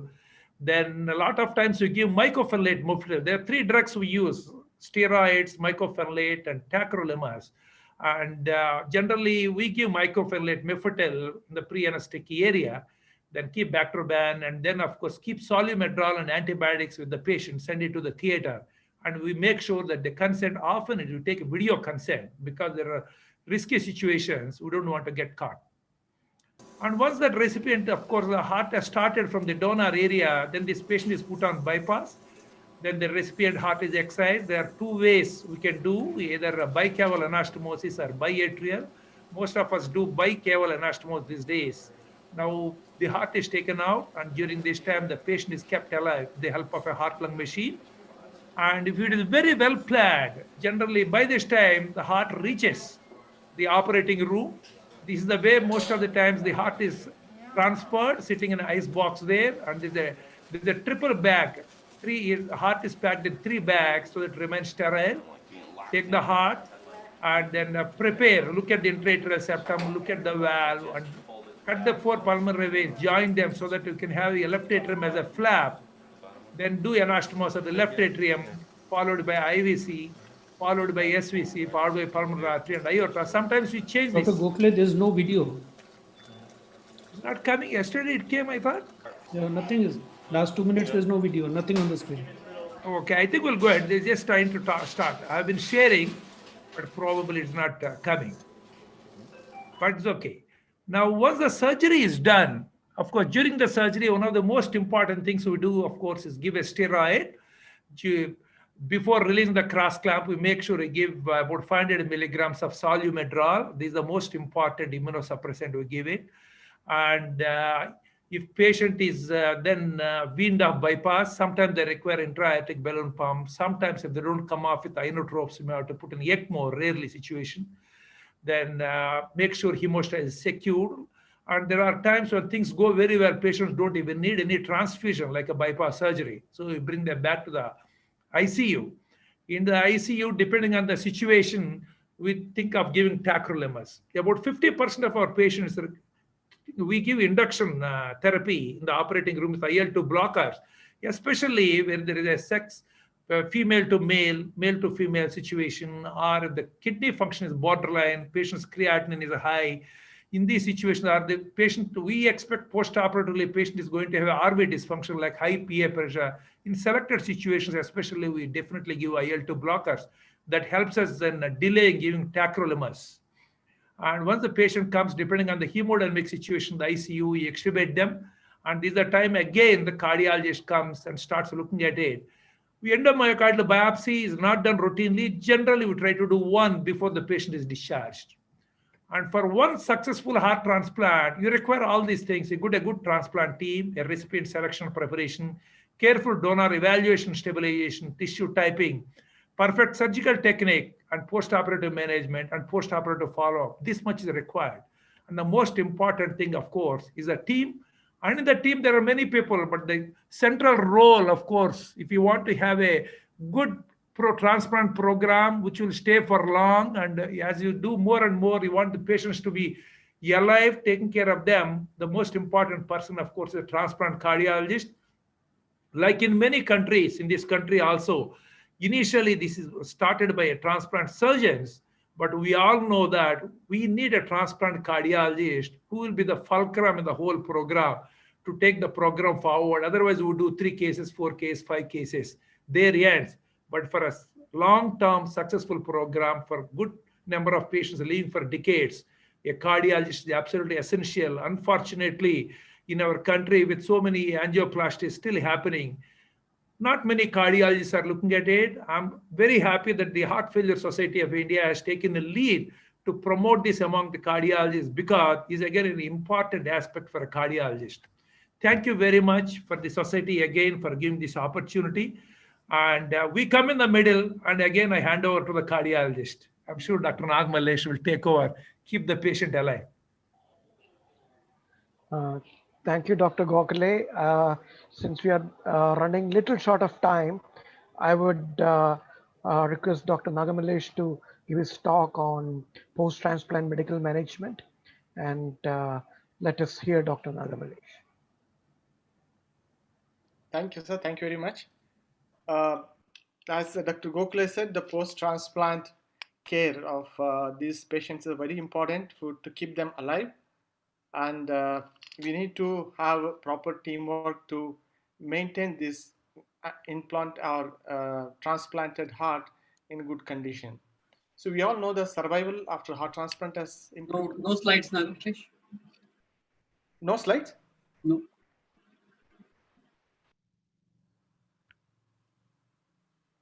I'm sharing actually.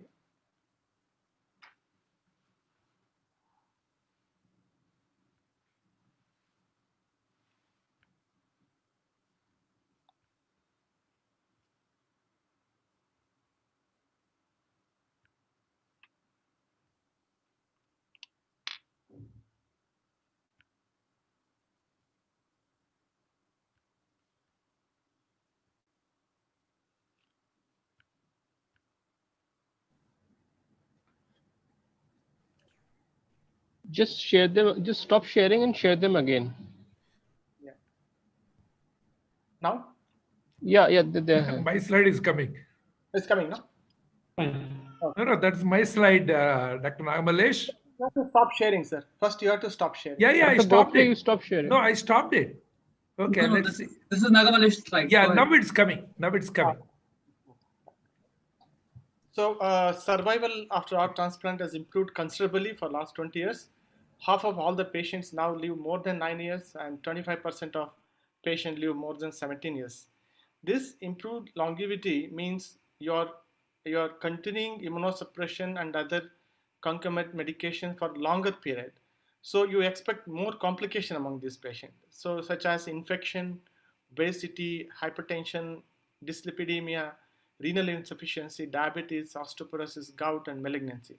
So we have to, our responsibility is to prevent all these complications which are arise out of transplant. So, so we have to, these are the issues. We have to monitor this patient. We have to look at rhythm. We have to check whether in the initial days of transplant, inotropic support, we have to check the primary graft failure, infection, immunosuppression, and lastly, cardiac allograft vasculopathy. So the post-operative hemodynamic instability is very common. It is due to multiple causes like post-bypass inflammatory response, or graft reperfusion injuries, or elevated pulmonary vascular resistance and labile fluid status.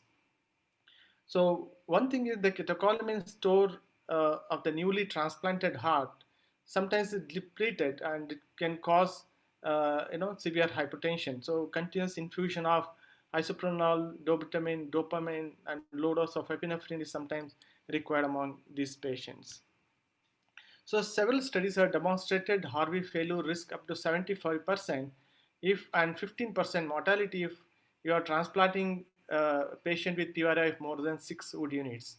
And the same thing is 20% if PVRI is low. So the patient selection is very important, and doing cath and assessing these patients are very important before we transplant these patients.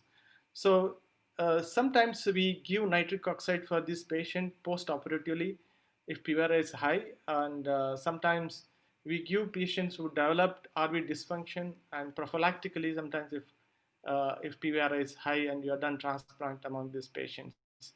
We also use sildenafil, a phosphodiesterase inhibitor, post-operatively among these patients. So all these patients are monitored in the ICU with a PA catheter with continuous cardiac output monitor. Sometimes we have to do TE to monitor the transplanted heart, and mixed with oxygen saturation to see the lactates and also low cardiac output status. And we have to maintain the target blood sugar of 150 to 200, because we are giving a steroid. Sometimes it can go up and create problem. And also we have to monitor the tacrolimus level. So continuous infusion of inotropic therapy is very important post-operatively. As I mentioned, the reason for that, the weaning should be in 3 to 5 days post-operatively, because early weaning can cause primary graft dysfunction. So these are the drugs we commonly use depending on the patient requirement.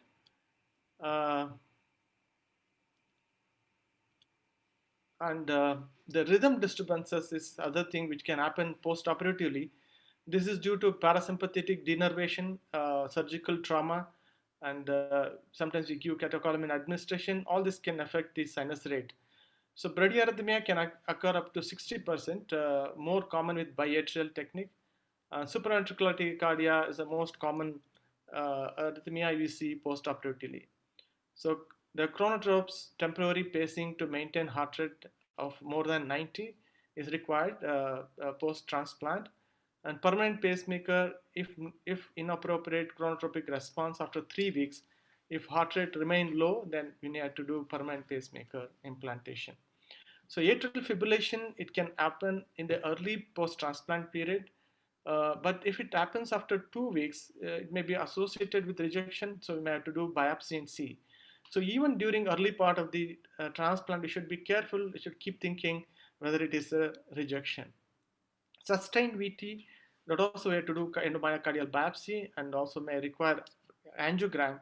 Maybe coronary artery disease among the donor can also have we have to rule out. So amiodarone is safe to use post-transplant. The next is the most important thing which can happen post-transplant is primary graft failure. So this PGF is primary is defined as the early post-transplant cardiac failure without an identifiable immunological or anatomic etiology.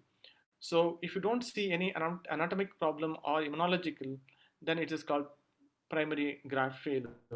So this can be left ventricle or right ventricle or both ventricle may be involved. It is reported in 20 to 30% of patients within first 30 days post-transplant.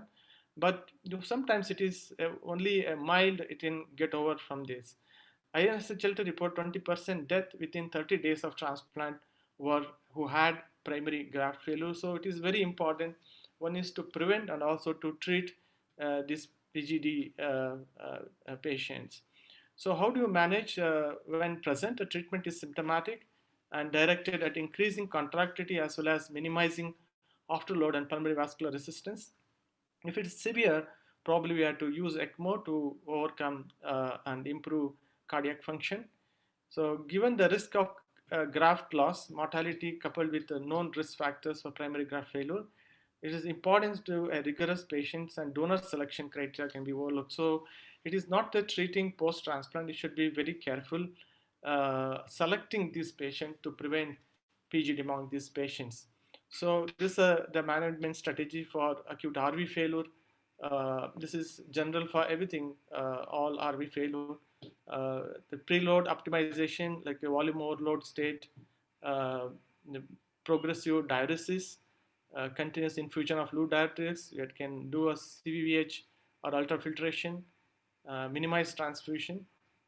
If hemodynamically unstable, these patients may require ECMO or other or inotropic support. Maintaining sinus rhythm is very important. If patient is in AFib, you can cardiovert these patients. Ventilator support should continue this time. You should not extubate these patients early. So the infection control is other part of post-transplant strategy. A strict aseptic during perioperative and post-operative period. Reverse isolation is important. Antibiotic prophylaxis before surgery as per institutional protocol. This is what we use in our hospital, is our protocol. So each hospital, they have their own protocol. So you have to choose right antibiotic and prevent infection. So most important is pre-transplant, perioperative and post-transplant. Prevention is very important because once they get infection, it's very difficult to treat. Next thing is prophylaxis against opportunistic infection. So patient receives immunosuppression, so they are prone for some of the opportunistic infections like antiprotozoal pneumocystis jivaeresi, and this prophylaxis should be started within 10 days, and no need to give immediately post-transplant, become too many medicines, difficult to administer. We can start after first week. This is what we give, trimethoprim and sulfamethoxazole 400 plus 80. That is a single dose. Antiviral for cytomegalovirus prophylaxis, this Vangan cyclover 450 mg per day. This is also half dose we give for 100 days. And also against the antifungal, the clotamide mouth paint. This is basically to prevent mucocutaneous candidiasis post-operatively. So the next is the immunosuppression. Immunosuppression is very important part of transplant. Is always start perioperatively, pre-transplant, and continue for the life.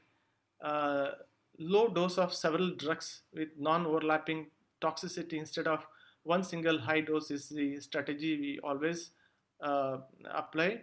Avoid over immunosuppression, risk of infection, malignancy. So there is no, that what we learned over time, that giving too much immunosuppression is not good, and you have to give the appropriate immunosuppression so that there will not be a rejection, and same times there is no opportunistic infection among these patients.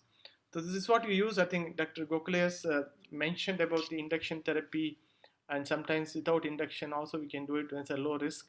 So ATG or basilaximab can be used as an induction therapy. Methylprednisolone 500 mg at induction, and before reperfusion we give it as a bolus. MMF is given 1 gram 3 hours before induction. That is before transplant we usually give. Tacrolimus usually we start post-transplant after checking a renal function. Once the renal function is normalized, then we use tacrolimus. Especially when you give induction therapy, there is no urgency of starting tacrolimus immediately. Then the steroid is usually tapered off 5 mg every day to 15 mg. Once we reach 15 mg, then slowly we taper over time to 10 mg per day. So these are some dosages I just mentioned.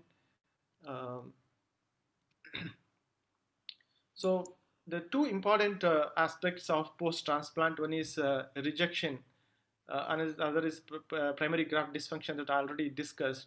So rejection is the other part.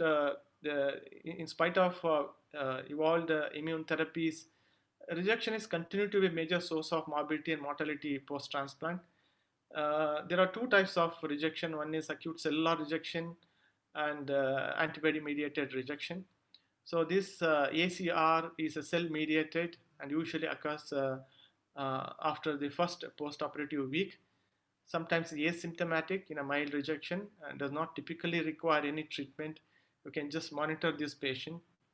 If it is moderate to severe, this patient require therapy. Cellular rejection surveillance is very important. So we have to do regular endomyocardial biopsy. That's a gold standard. So in endomyocardial biopsy, it is typically done every week in a first first month, and every 2 weeks and second and third month. After that, every month, then after every year.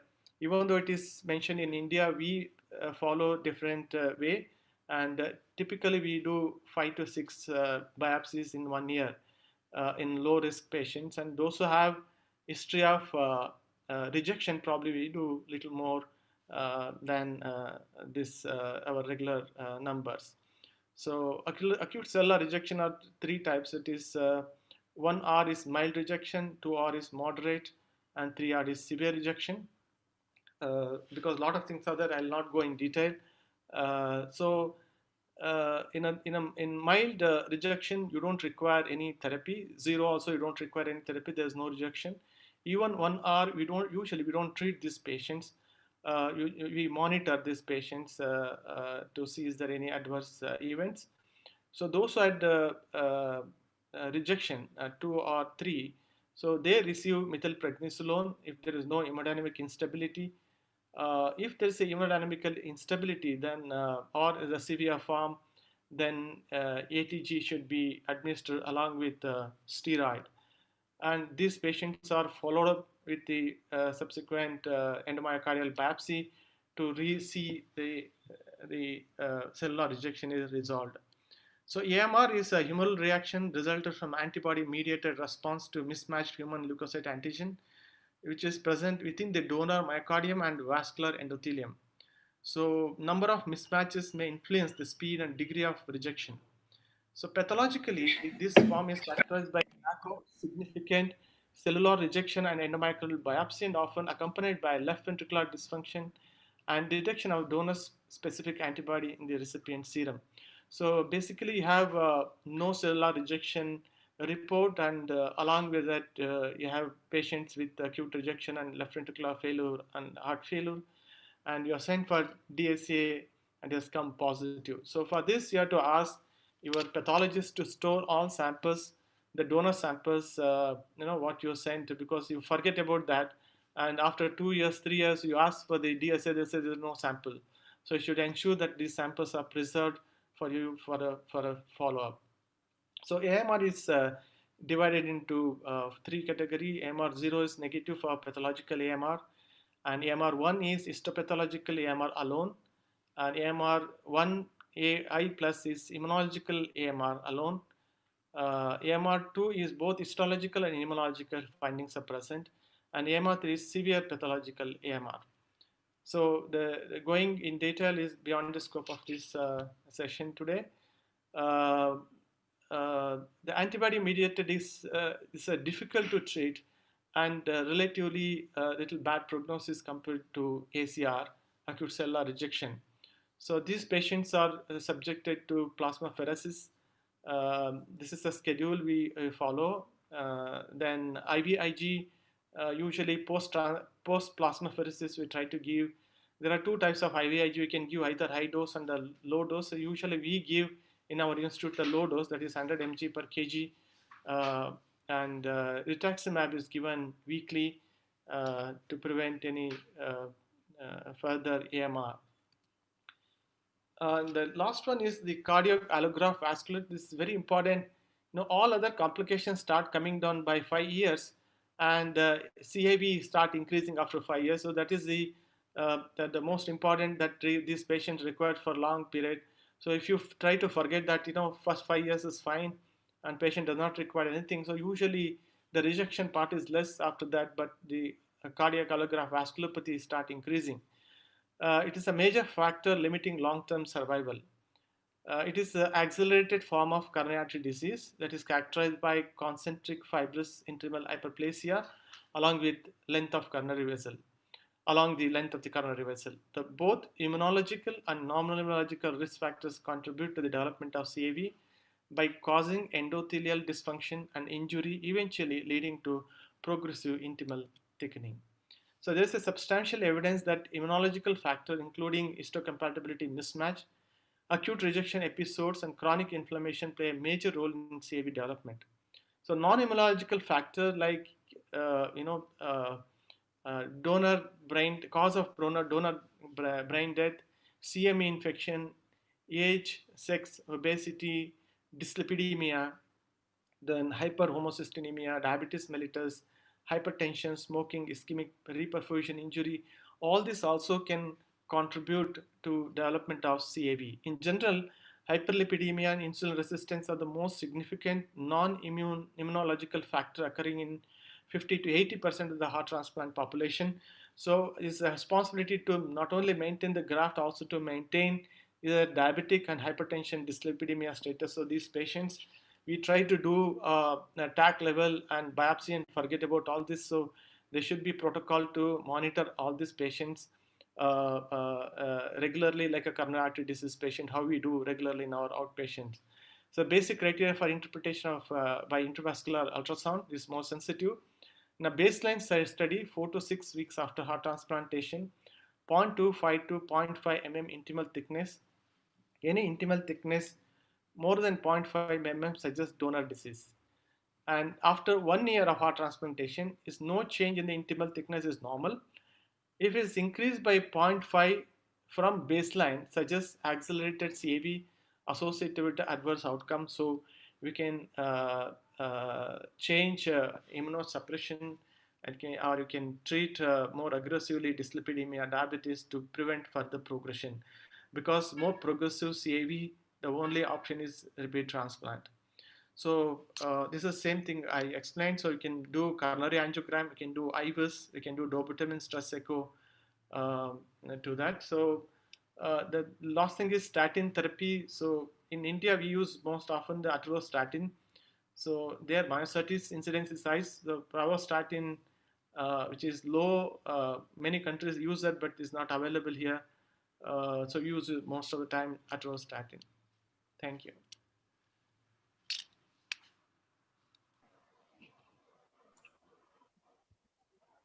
Thank you very much, Dr. Nagamallesh, and all the speakers on the cardiac side. I think we had an extensive coverage of topics starting from the heart failure clinic by Dr. Sandeep, Seth, and Dr. Patel and Dr. Gokhale has taken us through the pre and transplant programs, and Nagamallesh actually has really extensively discussed about the post-transplant follow-up. So it's a complete thing, except that probably we would have missed the circulatory support, mechanical circulatory support. I don't know how much time we have. I think we have invaded into the discussion time by about 15 minutes. And there is one question from the audience to Dr. Patel. You have said that in high peripheral vascular pulmonary vascular resistance of more than 3 Wood units, as well as a TPG more than 15, you will try to reassess it by using vasodilators or keep the patient on vasodilator. The question is, at which vasodilator would you prefer and for how long? It's Dr. Jaya Prasad. Thank you for that question. Our choice of vasodilator depends on how acutely ill the patient is and how quickly the patient needs to get to the next step, whether it's a VAD or transplant. In the hospital, we will generally use inhaled nitric oxide initially, but it is very expensive. So we'll try and go with isoprostanol as well as in the acute phase to try and get the pressures down. But before we do that, we have to make sure that we've adequately optimized the patients from a cardiac standpoint with diuretics and vasodilators as tolerated. Increasingly, we're finding that the use of an ARNI is particularly helpful in managing these patients, and especially in patients with chronic heart failure and pulmonary hypertension, ARNI seem to be quite effective at getting these PA pressures down. But there is a downside to using ARNIs in patients going to transplant, because our data is now showing that these agents are also associated with increased risk of developing primary graft dysfunction, which you also heard about. So in these acutely ill patients, it can be a double-edged sword. In chronic patients, we also use phosphodiesterase inhibitors for maintenance of pulmonary pressures if patients are waiting from home for transplantation. So those are the most common drugs that we use. If I could add to that, in one of the INSHLT lectures that we had on pulmonary artery hypertension assessment pre-transplant, now this was as far as the management is concerned. For testing for PAH reversibility, I think it was emphasized for pre-transplant assessment, intravenous milrinone was suggested. So while so for testing, probably milrinone is the drug of choice, if I'm correct. If your patient has cardiac dysfunction and requires inotropic support, the first drug would of course be an inotrope, and milrinone would be preferred, and that certainly is the case. The drugs that I mentioned are really beyond the use of the routine inotropes for management of these patients. So we've also used intravenous nitrates, but that's associated with systemic hypotension, so it's much more difficult to use in the long term as well. although oral nitrate, sometimes you can get away with just oral nitrates in patients not requiring inotropic support. One thing that we do notice is that with sustained therapy, particularly with drugs like milrinone, nitric oxide, and that's prostanol, is that the PA pressures do generally trend downwards, but the challenge is to keep them down while the patient is waiting for transplant. And this can be particularly difficult in patients who are being discharged home, because not infrequently those patients will end up with higher PA pressures when they come in for their transplant, and they may need to have their transplant cancelled. And so for those patients, we're using a CardioMEMS device for remote monitoring to ensure that their PA pressures are within target while they're waiting from home for transplant. So if I can ask, we use regularly nitric oxide as a vasodilator. It works very well. The only disadvantage is we have to intubate this patient. That's the only thing. So on table we intubate, we give nitric oxide, and we extubate them there only. So I used milrinone, but to mild PAH of probably PVR of 4 or 5 it works, but is more than that it doesn't work. So nitric oxide is very effective compared to milrinone. What about sodium nitroprusside? Sodium nitroprusside also we use, but sometimes pressure is low. Sometimes if pressure is okay, they tolerate. That is the first choice basically. They can reduce the LVDP, and that's how. But many patients, they'll have borderline, when they come inside the cath lab only, their pressure is 90. So very difficult to use nitroprusside. But those who have good pressure, I use nitroprusside. Otherwise, I give nitric oxide. Nitric is well tolerated.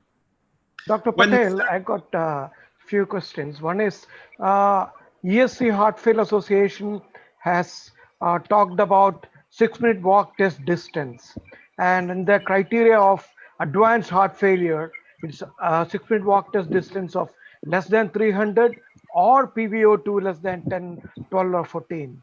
So a few questions. One is, what is your opinion? Because it's very simple to do a 6-minute walk test distance. Second is about cardiac allograft vasculopathy. What is the role of CT coronary angiogram? Second is, what about biomarkers like HS tropi? Third is, what about echo parameters like strain rate imaging? And lastly, but not the least, now there are some data, the very new fresh data coming about combining SGLT2 inhibitors as well as GLP receptor agonists post-transplant. We would like to hear your opinion regarding each of these. So 6-minute walk test, second is CT coronary, third is HS tropi, fourth is strain rate imaging, and fifth is SGLT2 inhibitors plus GLP-1 receptor agonists to prevent cardiac allograft vasculopathy. Okay, let me give it a go here. I think the 6-minute walk test is an underused test. It's actually particularly become more important in the era of COVID-19. Because even to this day, we're not doing cardiopulmonary exercise testing because of the difficulties with sterilizing the breathing circuits due to COVID-19. So the 6-minute walk test is important. The problem with the 6-minute walk test is, I mentioned that frailty is a increasing problem in terms of assessment for patients. So many patients are not able to do the 6-minute walk test, not so much because of their cardiac function, but also because of an overall frail state. Now that in itself may be helpful, because frailty, as we know, is a particular risk factor for poor post-transplant outcomes as well. So in those patients who are able to walk, the 6-minute walk test is certainly a good, easily obtained, frequently doable test that can help determine these patients. The data on post-transplant outcomes is more limited than for cardiopulmonary exercise testing in terms of survival. Even the CPET survival data is the 14 mils that I mentioned is really old data prior to the use of ARNIs, MRAs, and of course SGLT2 inhibitors. So I think these parameters will need to be reevaluated with the newer therapies that we have for heart failure. With regard to CT coronary angiograms, they are increasingly used for assessment of cardiac allograft vasculopathy, and is very helpful. There's a lot of data suggesting that it's actually a much better way of looking at the coronary vasculature in transplant patients, because coronary calcification particularly tends to be much less common in these patients.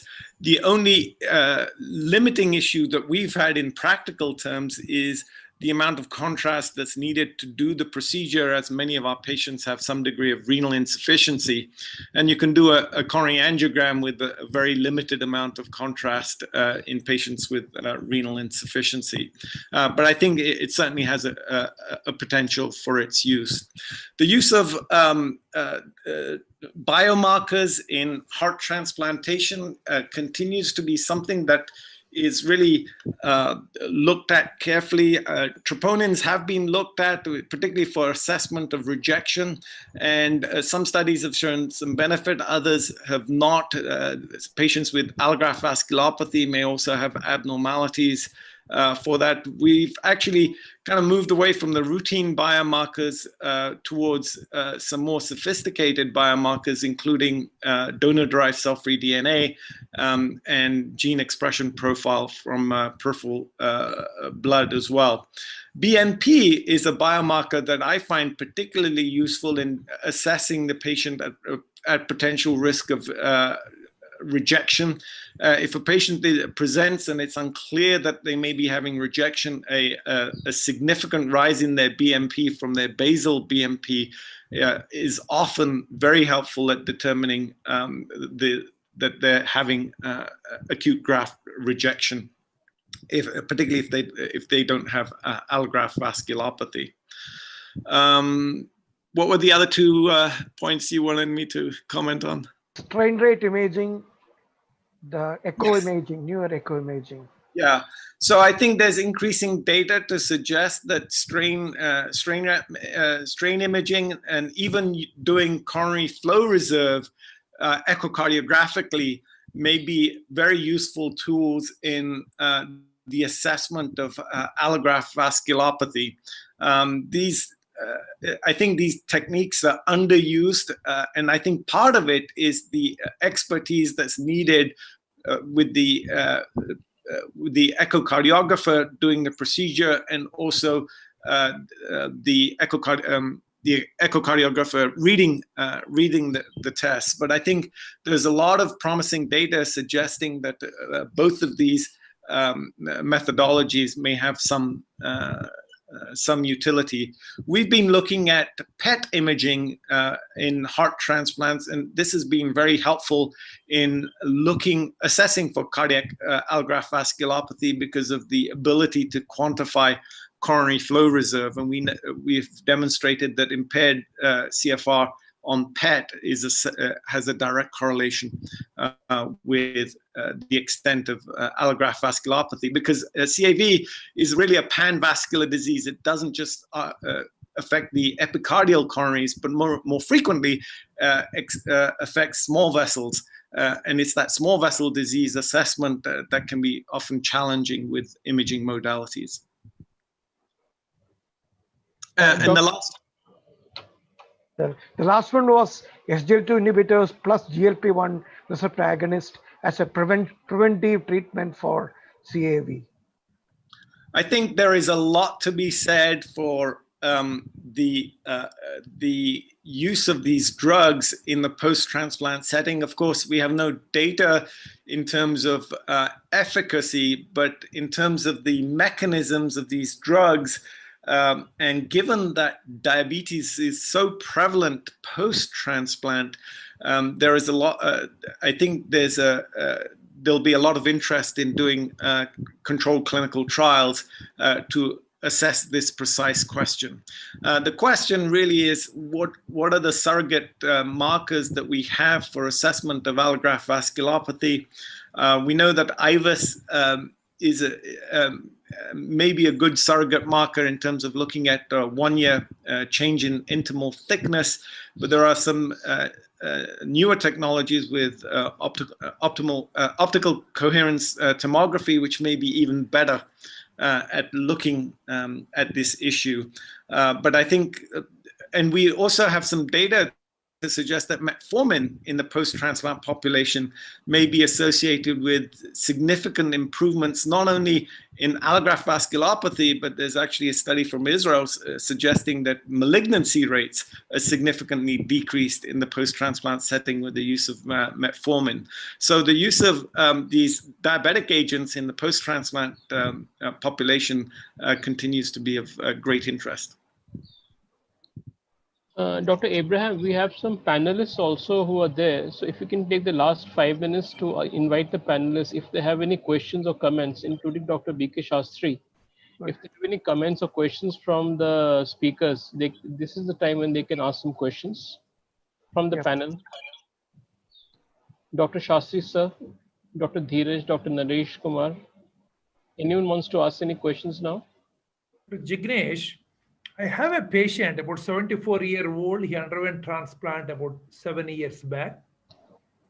Now he developing pedal edema, seems to be in failure. There is some ascites, little pleural effusion, very good. Echo-wise, 60% ejection fraction. There doesn't seem to be, and then his BNP is very high. And his blood levels of tacrolimus, everything is fine. So our cardiologist felt it is probably a diastolic dysfunction. What is it? Can this be a problem in these patients for his breathlessness, edema feet? Now he is better on ARNI and diuretics. Does he have any transplant vasculopathy on his angiogram? No, it was done a year back. It was normal. Yeah, so these patients, we have several of these patients, and what we see is that particularly when they're this far out, they have small vessel transplant vasculopathy, and they've developed restrictive physiology as a result. If their renal function permits, a cardiac MRI is very helpful in determining the extent of scar. And not invariably, these patients will have evidence of donor-specific antibodies, particularly class 2 antibodies. And if you have that syndrome, then the most likely diagnosis is small vessel vasculopathy. A few years ago, we actually published our experience on patients who underwent retransplantation for this type of condition. And what we looked at was the explant pathology. And one thing that we found was that these patients actually develop a significant pericardial rind, causing this pericardial constriction.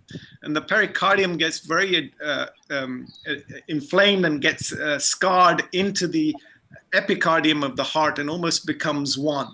And this is not an atypical finding in these patients when you go to explant.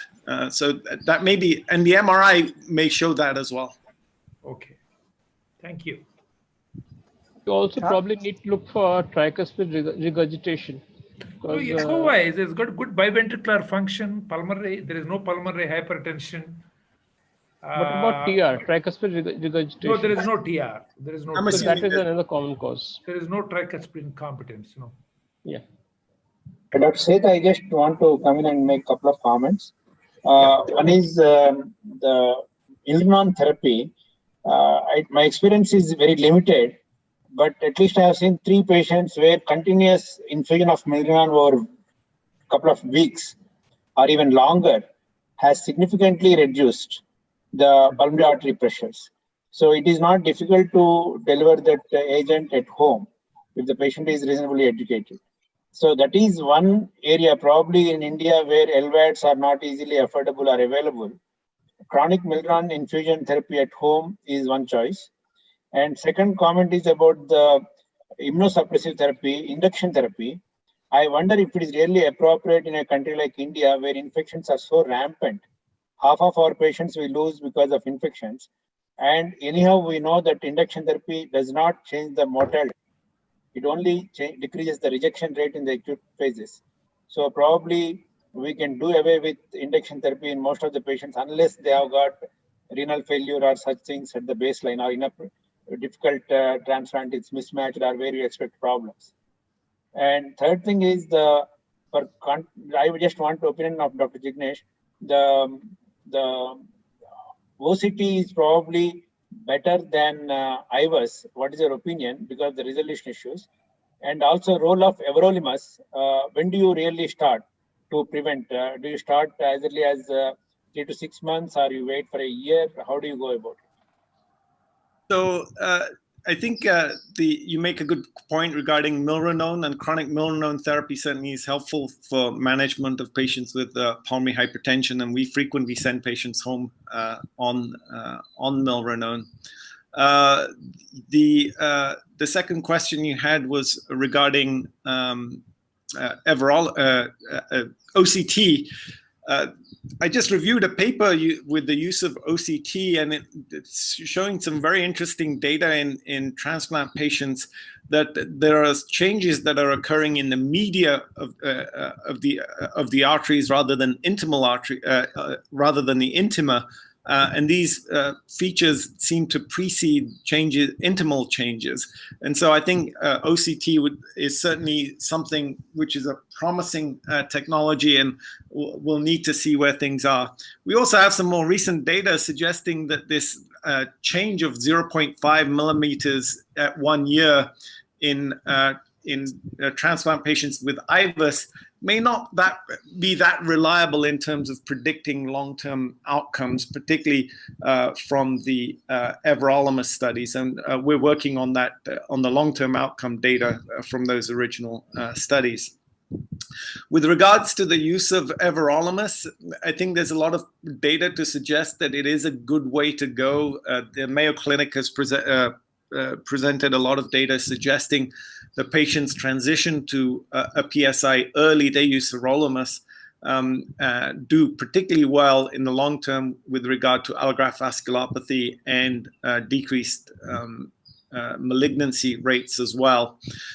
The problem in our experience, and I don't know what it's like in India, is that about 38% of patients do not tolerate PSIs due to significant side effects. And this seems to be very varied.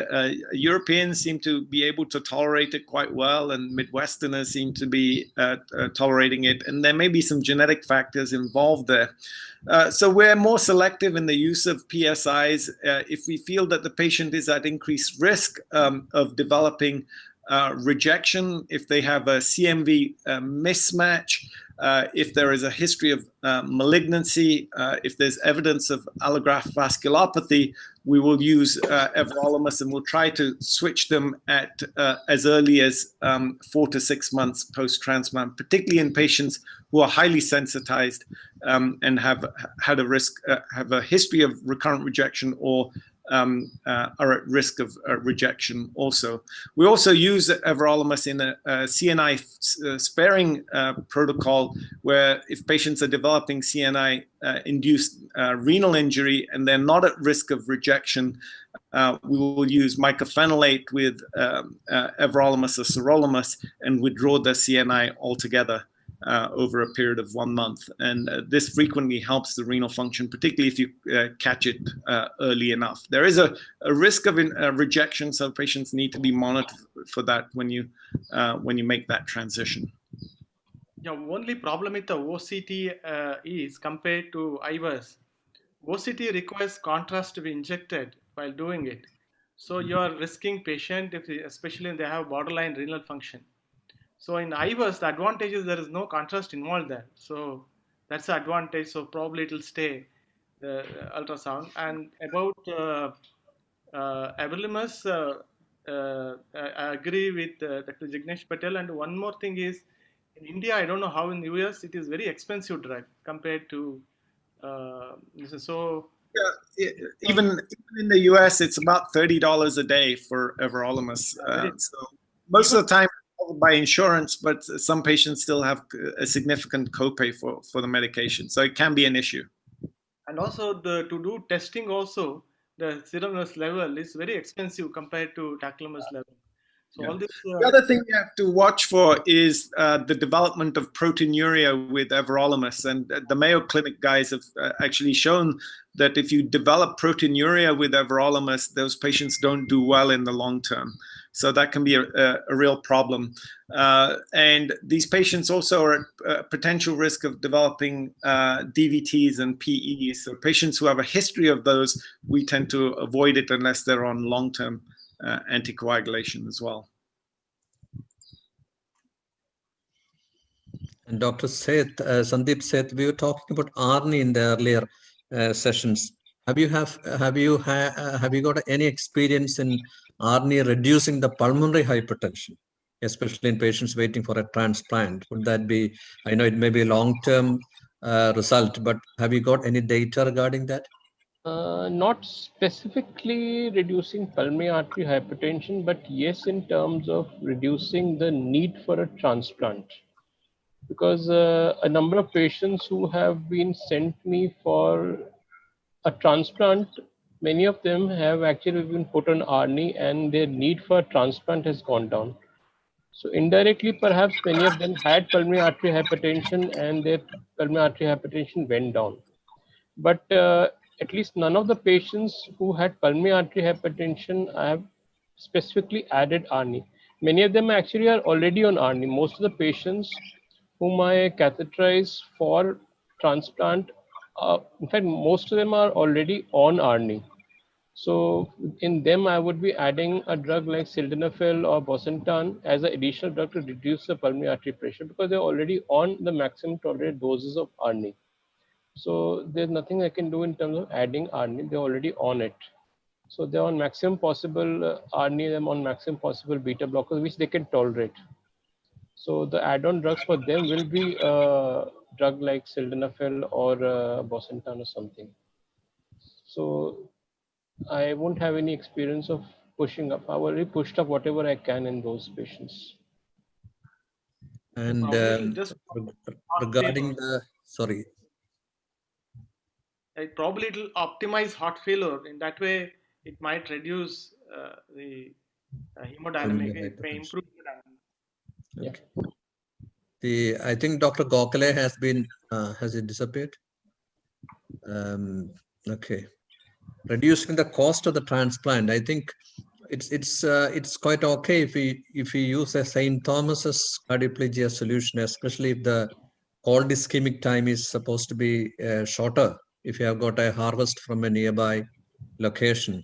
I remember when we were in Papworth many years ago, before the custodial became popular, all the transplant, we were using St. Thomas's solution, which is almost like a couple of thousand rupees against a 30 or 40,000 rupees. And we used to keep that in the St. Thomas solution against a 3 liter or 3.5 liter usage of custodial solution. Now, Gokhale has come back. And I think at least in places, in situations where our cold ischemic time is going to be less than 4 hours, we can use a St. Thomas's solution, cutting the cost by at least 5%. What do you think, Gokhale? I think it's probably a good idea, Jose, but the problem is, we generally, we do occasional transplants and we don't know what goes wrong when something goes wrong. And there's so many, unplanned things keep happening. If patient is not doing well, then the question comes, no one is using St. Thomas these days. We know custodial is the standard. What did you use? These things come up. And generally, there will be about at least, even if it is from the same hospital, generally 1.5 to 2 hours of ischemia time is there. Maybe like Delnido, maybe we do Delnido. Delnido maybe must be cheaper. We have been using it for regular surgery. That's doing wonders. Maybe we can try Delnido, as I said, If it is the same hospital, that is definitely much cheaper. Okay. Not to do anything which is not being done routinely by most is always difficult, unless it is the regular surgery we are doing. Absolutely.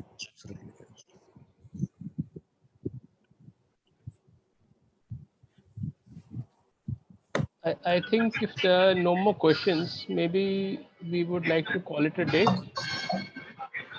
If everyone is okay with that. Yeah, I think so. I think Dr. Jignesh would like to start his day, and maybe we would all like to close. We would like to close our days. Well, thank you. Thank you very for much, the Dr. invitation. Jignesh, for really accepting. I think we really enjoyed this session.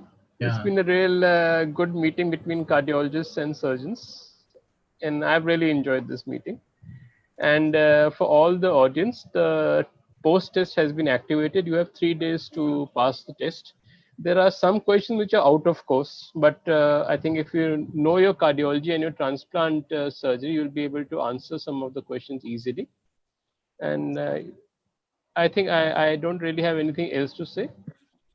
And I would like to thank Novartis for their unrestricted grant in supporting this program. And Dr. Harikrishnan and Dr. Chopra would like to say any last words for this. Yeah, this was a wonderful session. Thanks, Sandeep, and for the arrangement. Thanks, Dr. Jignesh and all the faculty. The next program is on 4th of November. That will be on chemotherapy and heart failure. We have an international faculty from UK, and there will be a host of national faculty. So thank you everyone for this wonderful participation. I thank Dr. Josako for participating in this as representing the Society for Heart Failure and Transplantation. Thanks everyone. Thank you everyone, and good night, and good day to Dr. Jignesh. Thank you. Thank you. Bye-bye. Okay, sir. Bye. Good night. Okay, Good night, Dr. Hari, Dr. Sandeep. Good night. Bye. Good night, Thank sir. you.